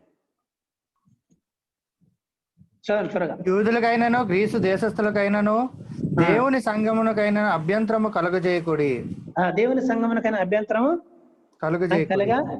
చేయకూడదు. దేవుని సంఘం చాలు అభ్యంతరం కలగదు. ఇక్కడ ఎవరు యూదులకైనాను గ్రీసు దేశస్థులకైనాను దేవుని సంఘమున ఆయనను అభ్యంతరము కలగజేయకుడి. ఇక్కడ దేవుని సంఘము అనగా యూదులు గ్రీసు దేశస్థులు అందరూ అన్యులు కలిస్తేనే దేవుని యొక్క సంఘం కదా.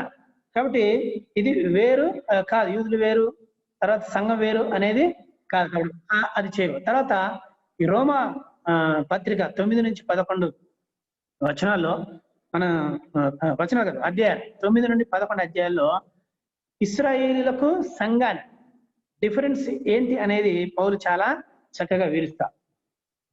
ఇశ్రాయేలీలు ఒక ప్రణాళిక కలిగి ఉన్నారు. వారికి నిబంధన, తర్వాత వారికి సూచనలు, వారికి అద్భుతాలు, ఇవన్నీ దేవుడు వారికి ఇచ్చాడు. కానీ సంఘము వేరు. కానీ వారు కఠినపరచబడ్డారు. వారి క్రియల ద్వారా రక్షణ వెదికారు. పౌలు అందులో అంతా రాస్తారు. 9 నుంచి 11 అధ్యాయాల్లో ఇశ్రాయేలీలు క్రియల ద్వారా రక్షణ వెతికారు, కానీ క్రియల ద్వారా రక్షణ రాదు. కేవలం విశ్వాసం ద్వారా మాత్రమే, కృప ద్వారా మాత్రమే రక్షణ. అందుకని వారు తొట్టిల్లారు.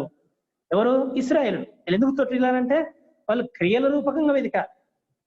సున్నతి చేయాలి, బలు అర్పించాలి, అవన్నీ చేస్తేనే నిజంగా దేవుని ప్రజలు మనము అనేటువంటి విధానంలో వాళ్ళు వెతికారు. వాళ్ళు గుడ్డివారైపోయారు, వాళ్ళు తొట్టిల్లారు. కానీ దేవుని యొక్క ప్రణాళిక ఏంటి? విశ్వాసం ద్వారానే, దేవుని యొక్క కృప ద్వారానే యేసుక్రీస్తు ఒక వ్యక్తి రక్షింపబడతాడు. అది సంఘము అనే విధంగా, ఈ విధంగా రోమా పత్రిక 9-11 అధ్యాయాల్లో పౌలు ఆ డిఫరెన్షియేషన్ ని చూపిస్తాడు. అవునా? లేఖనాలు చాలా మట్టుకు సంఘం వేరు, ఇస్రాయేల్ వేరే అనేటువంటి విషయం అక్కడ లేఖనంలో చెప్పారు. తర్వాత రెండవ విషయం ఏంటంటే ఆరిజిన్ ఎప్పుడు ప్రారంభం, సంఘం ఎప్పుడు ప్రారంభమైంది? పెంతెకొస్తు దినాన ప్రారంభమైంది. ఇస్రాయేల్ ఎప్పుడు ప్రారంభమైంది? Israel began with the calling of Abraham. Abraham పిలుపుతో ఇస్రాయేల్ ప్రారంభమైంది. అర్థమైందా? మరి ఇస్రాయేల్ ఒక నేషన్, ఒక దేశం, ఒక జాతిగా ఇస్రాయేల్ చూడబడింది. కానీ సంఘం ఒక జాతీయ కాదు, అనేక జాతులు, అన్ని జాతులలోని మనుషుల కలయికయే సంఘం. యూదులు కానీ, గ్రీసు దేశస్తులు కానీ, అన్యులు కానీ, రోమీలు కానీ, ఎవరైనా సరే అందరి యొక్క కలయికయే సంఘం. కానీ ఇస్రాయేల్ అలా కాదు కదా, ఇస్రాయేల్ అలా కాదు. ఓన్లీ అబ్రహాం సంతానమే ఇస్రాయేల్. అంటే అబ్రహాం ద్వారా మాత్రం ఇస్రాయేల్ ప్రారంభమైంది, కానీ సంఘం మాత్రం పెంతెకొస్తు దినాన ప్రారంభమైంది. ఇస్రాయేల్ ఒక నేషన్. మోషే మరి ఏది ఎక్సోడస్ 19:5-6 లో చెప్పినట్టుగా ఇది సమస్త జనుల నుంచి నాకు స్వకీయ సంపాద్యంగా ఉండడానికి దేవుడు మిమ్మల్ని ఎన్నుకున్నాడని మోషే చెప్తాడు. అంటే అన్ని జనుల నుంచి ఒక స్వకీయ సంపాద్యంగా ఉండడానికి దేవుడు ఎన్నుకున్నాడు అని చెప్తాడు. కానీ మరి సంఘం మాత్రం ఎప్పుడు ప్రారంభమైంది? పెంతెకొస్తు దినాన ప్రారంభమైంది. ఆ తర్వాత మూడవ డిఫరెన్షియేషన్ ఏంటంటే దేవుని యొక్క ఉద్దేశం. దేవుని ఉద్దేశం ఏంటి? ఇశ్రాయేలు ఫిజికల్ గా ఈ భూమి మీద ఆ విధంగా కూడా ఈవెన్ పాత నిబంధన ద్వారా కూడా ఆ ప్రిన్సిపల్స్ ద్వారా కూడా లోకానికి దేవుని యొక్క లక్షణాన్ని దేవుని చూపించాలి. అది ఉద్దేశం. అందుకనే ఇశ్రాయేల్ అంతటిని ఒక యాజక రూపమైనటువంటి రాజ్యముగా పరిశుద్ధ జనముగా దేవుడు ఎన్నుకున్నాడు. మనం అదే ఆ మాట చదవండి ఒకసారి. నిర్గమకాండం 19వ అధ్యాయం 5-6 వచనం చదవండి త్వరగా. నిర్గమకాండం 19వ అధ్యాయం. ఎక్సోడస్ 19:5-6. ఎక్సోడస్ 19. కాగా మీరు నా మాట శ్రద్ధగా విని నా నిబంధనను అనుసరించి నడిచిన యెడల మీరు సమస్త దేశ జనులలో నాకు స్వకీయ సంపాద్య మగుదురు. సమస్త భూమియు నాదే కదా. అదే కదా. మీరు నాకు యాజక రూపకమైన రాజ్యముగాను పరిశుద్ధమైన జనముగాను ఉందురని పరిశుద్ధమైన జనముగాను ఉందురని చెప్పు.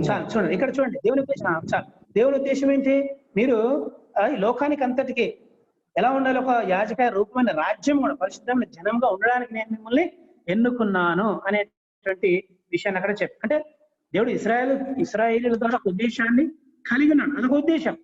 వారు ఆ పాతనమైన సూత్రాల ద్వారా లేదా ధర్మశాస్త్ర సూత్రాల ద్వారా దేవుని లక్షణాన్ని వారు దేవుని యొక్క పరిశుద్ధతను వారంతటికి చూపించాలి. ఆ ఉద్దేశం కదా. కానీ తర్వాత సంఘానికి వస్తే సంఘం యొక్క ఉద్దేశము వేరు అనేది మనం తర్వాత చూస్తాం. అంటే దేవుడు సంఘం పట్ల కలిగినటువంటి ఉద్దేశము వేరు. అర్థమైందా? మన ఫిలిప్పీ పత్రిక 3వ అధ్యాయం 10వ వచనంలో మనం చూస్తే పౌలు చెప్తాడు, నేను మృతుల్లో నుండి పునరుత్థానం ఎలాగో మన దేవుని యొక్క యేసుక్రీస్తు మన నుంచి తిరిగి లేచడం ద్వారా నేను కూడా ఆ యొక్క శక్తిని పొందుకోవాలి, నేను కూడా ఆయన ద్వారా మన నుంచి తిరిగి లేవాలి, నూతన విధానంలో ప్రయాణించాలి అనేటువంటి ఆశను పౌలు అక్కడ బయలుపరుస్తాడు. అంటే చూడండి, అక్కడ ఇశ్రాయేల్ యొక్క ఉద్దేశం వేరు, ఇక్కడ కొత్త నిబంధన ద్వారా సంఘం యొక్క ఉద్దేశం దేవుడు కలిగి ఉన్నది. అర్థమైంది? అందుకనే సంఘము తర్వాత ఇశ్రాయేల్ ఇద్దరు రెండు ఒకటి కాదు. తర్వాత ఇశ్రాయేల్ యొక్క డెస్టినీ గమ్యం వేరు. అంటే ఇశ్రాయేల్ పట్ల దేవుడు ఒక ప్రాణాలు కలిగి ఉన్నాడు. యేసుక్రీస్తు రెండవ రాకడ వచ్చినప్పుడు 1000 ఏళ్ల రాజ్యంలో ఇశ్రాయేలు ఒక కీ రోల్ పోషిస్తారు. కానీ సంఘము కూడా ఇంకొక విధంగా ఉంటుంది. అంటే ఇశ్రాయేల్ పట్ల దేవుడు ఒక అనంత ప్రణాళిక కలిగి ఉన్నాడు. యేసు రెండవ రాకడ వచ్చేంత వరకు కూడా ఒక ప్రత్యేక ప్రణాళిక ఉంది. అర్థమైందా? మన రోమ పత్రికలో మనం చాలా చక్కగా చూస్తాం. దాని తర్వాత ఇందులో కూడా. కాబట్టి ఇక్కడ రాజ్యం, మనకు సమయం అయిపోయింది కాబట్టి ముగిస్తాను. రాజ్యం అనగా ఇశ్రాయేల్ రాజ్యం వేరు, తర్వాత దేవుని రాజ్యం సంఘము రాజ్యం, ఆత్మీయంగా మనం రాజ్యం అనేటువంటి విషయాన్ని మనం చూసుకోవాలి తప్ప లిటిల్ రాజ్యం వేరు. సరే, ఈ విషయాన్ని మనం క్లియర్ గా నెక్స్ట్ క్లాస్ లో మనం చూద్దాం. ఇంకా మనం కంప్లీట్ అవ్వలేదు. సరే, సంఘం యొక్క ప్రత్యేకత ఏంటనేది ఇంతవరకు మనం చూసాం. ఇందులో మనం చూసిన విషయం ఏంటంటే ఇశ్రాయేల్ వేరు, సంఘము వేరు. ఆర్జిన్ వేరు, సంఘం యొక్క ఆర్జిన్ వేరు, పిలుపు వేరు, ఆ ఉద్దేశం వేరు. ఇశ్రాయేల్ పట్ల దేవుని కలిగిన ఉద్దేశం వేరు, సంఘం పట్ల కలిగినటువంటి ఉద్దేశము వేరు అనేటువంటి విషయాన్ని మనం ఇంతవరకు చూసాం. సరే, మనకు సమయం అయిపోయింది కాబట్టి ఇక్కడ ప్రశ్న సమయం. క్వశ్చన్స్ ఉంటే ఇంతవరకు చెప్పిన మ్యాటర్ లో anybody wants to ask questions, ఎవరు వెల్కమ్, మీరు ప్రశ్న అడగచ్చు. ఇది మీ సమయం.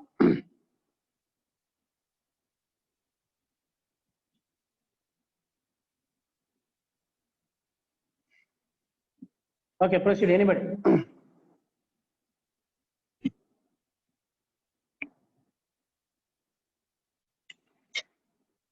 క్వశ్చన్స్ ఏమీ లేవు అని అంటే ఈ మ్యాటర్ని మనం కంప్లీట్ చేసుకుందాం.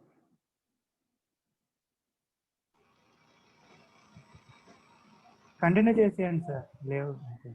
లేవు కదా క్వశ్చన్స్? ఎనీబడి, ఎవరికైనా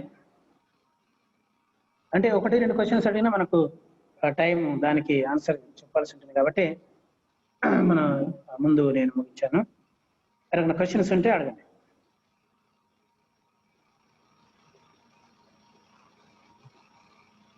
రైట్, ఎవరి క్వశ్చన్స్ లేకపోతే ఈ మ్యాటర్ని మనం కంటిన్యూ చేద్దాం. Church is the distinct from Kingdom. అంటే సంఘము ఇజ్రాయెల్ వేరే విషయాన్ని మనం చూసాం ఇక్కడ.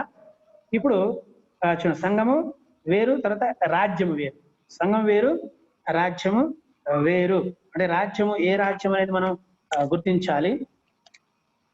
దేవుడు రాజ్యము పట్ల ఒక ప్రణాళిక కలిగి ఉన్నాడు. నెక్స్ట్ పేజీ మీరు చూడండి, కింగ్డమ్ అనేటువంటి పేజీలో చూస్తే, సరే దేవుడు మనల్ని రాజ్య నివాసులుగా చేశాడు, మనం కూడా దేవుని రాజ్యమే, అర్థమైందా? అయితే ఇశ్రాయేలు పట్ల దేవుడు ఒక ప్రత్యేక ఉద్దేశాన్ని కలిగి ఉన్నాడు. వారు లిటరల్ గా రాజ్యంగా కూడుకుంటారు. యేసు మరలా రెండవ రాకడ వచ్చినప్పుడు వారంతా కూడా వారి దేశంలో రావాలి. ఎక్కడెక్కడ చెదిరిపోయిన వాళ్ళంతా కూడా ఆయన మొదటి రాకడ నుండి రెండవ రాకడ వరకు ఎక్కడెక్కడ అన్ని దేశాల్లో చెదిరిపోయినంతా ఒక దేశం, ఒక రాజ్యంగా రావాలి. అప్పుడు యేసు ప్రభు మెస్సయ్యగా వచ్చినప్పుడు మా రాజు వస్తున్నాడని చెప్పేసి ఇశ్రాయేల్ అందరూ ఎదురు చూస్తారు. అప్పుడు వారు లిటరల్ గా అక్షరార్థంగా ఒక రాజ్యంగా ఏర్పడతారు. ఆ రాజ్యమే అంటే ఇది ఇశ్రాయేల్ పట్ల కలిగినటువంటి ప్రణాళిక. దేవుడు యేసు ప్రభు రెండవ రాకడ వచ్చినప్పుడు యెరూషలేములో ఆయన యెరూషలేమును ముఖ్య పట్టణంగా చేసుకొని, క్యాపిటల్ గా చేసుకొని పరిపాలన చేస్తాడు. ఆయన భూమి మీదకి వచ్చినప్పుడు 1000 ఏళ్ల పరిపాలనలో ఇశ్రాయేలీలు ఒక ప్రత్యేక రోల్ పోషిస్తారు. వాళ్ళ నూతన మందిరం కట్టుకుంటే యెహెజ్కేలు గ్రంథం ఉన్నట్టుగా 40 నుంచి అధ్యాయాలు ఉన్నట్టుగా మరొక నూతన మందిరాన్ని కట్టుకుంటారు. వారు అక్కడ ఆరాధన జరుపుకుంటారు. అదంతా ఉంటుంది. అంటే చూడండి, అది ఒక లిటరల్ గా అక్షరాల వాళ్ళు పరిపాలన చేస్తారు ఇశ్రాయేల్. అంటే సంఘం కూడా అక్కడ ఉంటుంది. ఆత్మీయంగా అంటే మహిమ దేహాలతో కూడా సంఘం పరిపాలన చేస్తూ ఉంటుంది. మనం ప్రకటన గ్రంథములో ఆ విషయాన్ని చూస్తాం. అయితే ఇక్కడ రాజ్యం అనగా సంఘము రాజ్యం కాదు. సంఘం అనేది ఏ రాజ్యం కాదు. ఇప్పుడు సంఘం ఒక రాజ్యం అంటే ఇది ఆత్మీయ సంబంధం రాజ్యంగా చూసుకోవాలి. ఏదో అధికారం కలిగి పరిపాలించేటువంటి రాజ్యంగా చూడకూడదు. అధికారం కలిగి పరిపాలించే రాజ్యంగా ఎవరు? ఇశ్రాయేలును చూశారు. ఎందుకంటే వారు ఫామ్ అయిందే ఒక రాజ్యంగా ఫామ్ అయ్యారు. ఇది మొదటి రాజు సౌలు రాజు వారికి ఏర్పడ్డప్పుడే ముందే సమయాలు చెప్తాడు, మీకు రాజు వద్దు, రాజు ఉంటే అది వేరే విధంగా ఉంటుంది, లేదా అన్ని రాజ్యాలకు మా రాజు కావాలని వాళ్ళు డిమాండ్ చేశారు. సరే రాజరికం ప్రారంభం. ఆ రాజరికాన్ని చూసి వారు ఇంకా మెస్సియాని కూడా రాజుగానే ఊహించుకుంటారు. మెస్సియా రాజుగా వస్తాడు, మమ్మల్ని పరిపాలన చేస్తాడు, అన్ని రాజ్యాల నుంచి విడిపిస్తాడు, మేము గొప్పగా ఉంటాం, గొప్ప రాజ్యంగా ఉంటాడు మెస్సియా మా రాజు అని ఆ ఉద్దేశంతో వాళ్ళు ఉంటారు. అదే ఉద్దేశం ఇంకా కూడా కలిగి ఉన్నారు. యేసుప్రభు వచ్చినప్పుడు రెండవ రకం రాజుగా వచ్చినప్పుడు అప్పుడు ఆయన మెస్సియాగా రాజుగా అంగీకరిస్తారు. అదే సరే, ఇప్పుడు సంఘం చూడండి, సంఘం వేరు. సంఘం ఎలా వేరు? మనం దేవుని రాజ్యంలో భాగమే. దేవుని రాజ్యంలో రాజ్య నివాసులనుగానే మనము ఉన్నాం. కానీ ఇది పరిపాలించేటువంటి రాజ్యం కాదు. కేవలం యేసుప్రభు యొక్క రాజ్యంలో మనం ఆత్మీయంగా ఉన్నాం తప్ప ఇది పరిపాలించే రాజ్యంగా మనము లేము అనేటువంటి విషయాన్ని మనం గుర్తుంచుకోవాలి. కాబట్టి మనం దేవునికి రాజ్యానికి సంబంధించిన వారమే. కానీ ఇప్పుడు ఈ యొక్క రాజ్యం ఎప్పుడు బయలుపరచబడుతుంది? యేసు రెండవ రాకడ వచ్చినప్పుడు పరలోక రాజ్యములో మనం అక్కడ దేవుని రాజ్యం ఉంటుంది. అది దేవుని యొక్క రాజ్యం అన్నట్టుగా అర్థమైందా? అంటే భూమి మీద ఉండే రాజ్యం వేరు, మీరు దేవుని రాజ్యం అదే అంటే మళ్ళీ వేరే విధంగా అనుకోవద్దు. భూమి మీద యేసు వచ్చి 1000 సంవత్సరాల పరిపాలన చేస్తాడు. అదొక ప్రణాళిక. That is a different plan of God.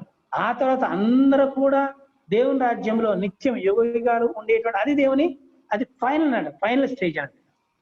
అర్థమైందా? అది చివరి స్టేజ్. అన్ని రాజ్యాల కంటే ఇంకా అది చివరి రాజ్యము. ఇశ్రాయేల్ అయినా సరే, విశ్వాసాలైనా సరే, మరి యేసు ప్రభుతో యుగ యుగాలు పరలోక రాజ్యంలో ఉండేటువంటి రాజ్యం. కాబట్టి అది చివరిది అనే దాని అర్థం. అయితే సంఘానికి ఏ రాజ్యం వస్తుంది? ఇప్పుడు కూడా మనం రాజ్యంలో భాగమే, కానీ పరిపాలించే రాజ్యం. అందుకనే రోమన్ క్యాథలిక్ సిస్టమ్ మనకు డిఫరెన్స్ అని.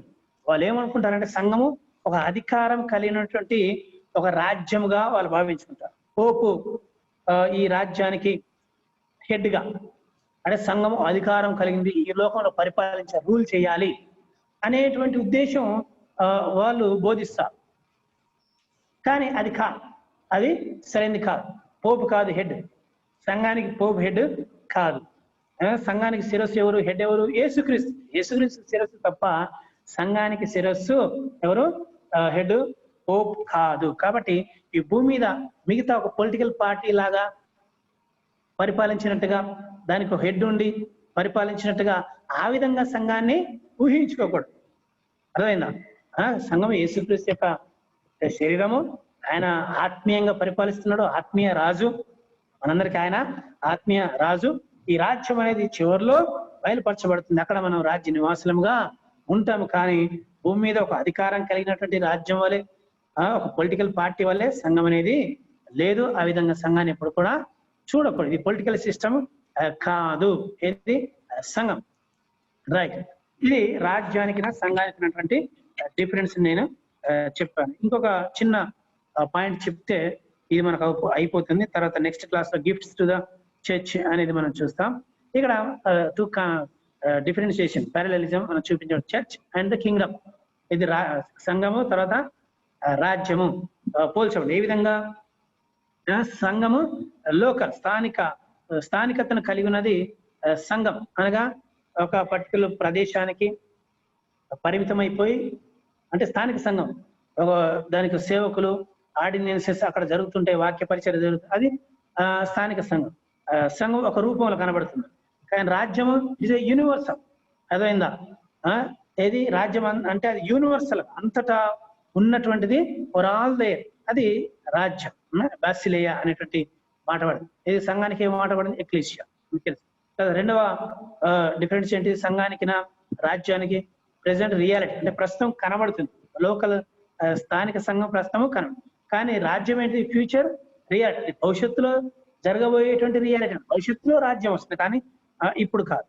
ఆ తర్వాత సంఘము ప్లూరల్, అంటే దేర్ ఆర్ మెనీ, అంటే అనేక సంఘాలు ఉంటాయి. లోకల్ స్థానిక సంఘాలు అనేక. కానీ ఇక్కడ ఈ రాజ్యం, కింగ్డమ్ అనేది సింగులర్, అంటే ఒకరే దాని పరిపాలన చేస్తారు. అది యేసుక్రీస్తు. అది భవిష్యత్తులో జరగబోతుంది. కాబట్టి సింగులర్ రూపంలో వాడారు. రైట్. తర్వాత ఫంక్షన్ ఈజ్ టు డిసైపుల్, అంటే శిష్యులుగా చేయడం. ఈయన యొక్క సంఘం యొక్క ఉద్దేశం ఏంటి? పని ఏంటి? అందరినీ శిష్యులుగా చేయడం. కానీ రాజ్యం యొక్క పని ఫంక్షన్ టు రూల్, అది పరిపాలించడం. కాబట్టి పరిపాలించడం వేరు, ఇక్కడ శిష్యులుగా చేయట వేరు. కాబట్టి ఇప్పుడు పరిపాలించడం అనేది ఇప్పుడు జరగటం లేదు, కేవలం శిష్యులుగా చేయటం అనేదే ఇప్పుడు జరుగుతుంది. ఆ తర్వాత Christ dwells spiritual in the heart, మన హృదయాలలో ఆయన నివసిస్తుంటారు. అదే నేను చెప్పినట్టు మన హృదయాలకు రాశాను, మన హృదయాలు ఆయన నివసిస్తుంటారు. కానీ యేసుక్రీస్తు రాజ్యం వచ్చినప్పుడు ఆయన ఫిజికల్ గా భూమి మీదకి వచ్చి పరిపాలన చేస్తారు. 1000 ఏళ్ల పరిపాలన ఎప్పుడు ఆయన ప్రత్యక్షంగా వచ్చి ఆయన భూమి మీద పరిపాలన చేస్తాడు. కాబట్టి అది వేరే ప్రణాళిక. అందుకనే సంఘ ప్రణాళిక వేరు, రాజ్య ప్రణాళిక వేరు అనే విషయాన్ని మనం గమనించాం. ఆ తర్వాత మిస్టరీ అన్నట్టు ఓల్డ్ టెస్ట్, ఓటీలో ఇది మిస్టరీగా ఉంది, కానీ కొత్త నిబంధనలో బయలుపడి. అయితే రాజ్యము మరి పాత నిబంధనలో అది బయలుపరచబడి. పాత నిబంధనలు ఆల్రెడీ మన యెషయా గ్రంథంలో చాలా పుస్తకాల్లో యేసుక్రీస్తు మెస్సియా, మరి యెషయా గ్రంథం 11వ అధ్యాయం, ఆ తర్వాత 35వ అధ్యాయం, 40వ అధ్యాయం, 60వ అధ్యాయంలో యేసుక్రీస్తు పరిపాలన అంటే డైరెక్ట్ గా చెప్పబడకపోయినా మెస్సియా పరిపాలన ఎలా ఉంటుంది అనేది అక్కడ ప్రవచించబడి. కానీ పాతను సంఘం గురించి మర్మంగా దాచిపెట్టబడి. రైట్. ఆ తర్వాత సాటన్ వాకింగ్ అబౌట్, అనగా సాతాను ఫ్రీగా వదిలిపెట్టబడ్డాడు. గర్జించి సింహం వలె, మన మొదటి పేతురు 5 చూస్తే గర్జించి సింహం వలె ఎవరిని మింగుదునా అని వాడు తిరుగుతుంటాడు.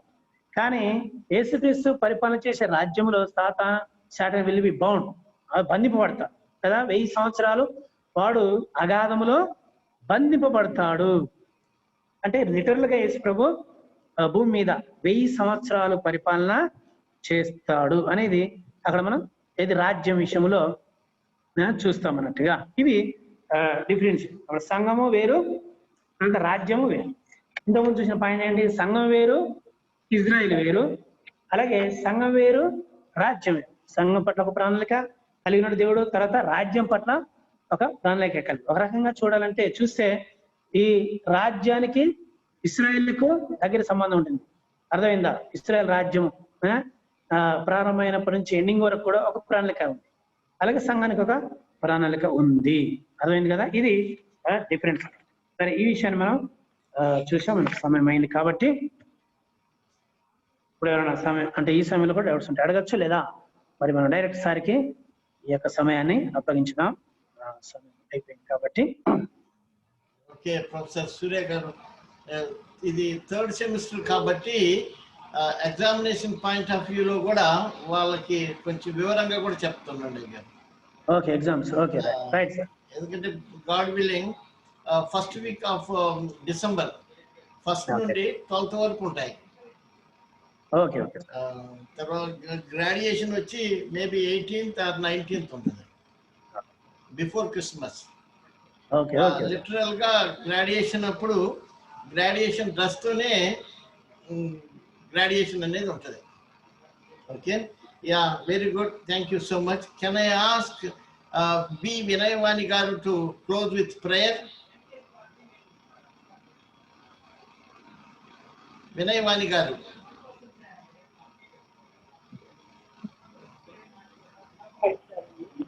అమ్మ ప్రార్థన చేయండి.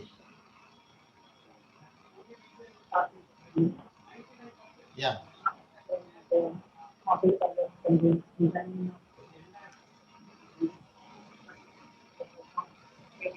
పెద్దగా చేయండి అమ్మా, వినిపించట్లేదు.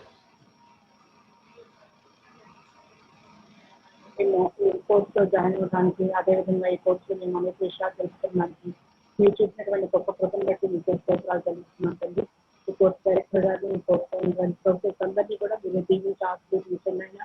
ఇప్పుడు మేము నేర్చుకుంటున్నటువంటి మరి స్టూడెంట్స్ అందరిని బట్టి మీకు వందనాలు తెలుస్తున్నాం తండ్రి. వారందరికీ కూడా మీ కృపాన్ని సన్నిధి తోడుగా ఉంటున్నాయి. ఈ పాండమిక్ టైంలో తండ్రి దేవా, మేము ఎక్కువ సమయం మీ యొక్క సన్నిధిలో గడపడానికి, అదేవిధంగా ఈ యొక్క కోర్సు మేము నేర్చుకోవడానికి కూడా మీ కృప చూపిస్తున్నందుపై వందనాలు తెలుస్తూ ఈ కొద్ది విన్నపంలో తీసుకున్నాము అడిగి ప్రార్థించి వేడుకుంటున్నాం తండ్రి.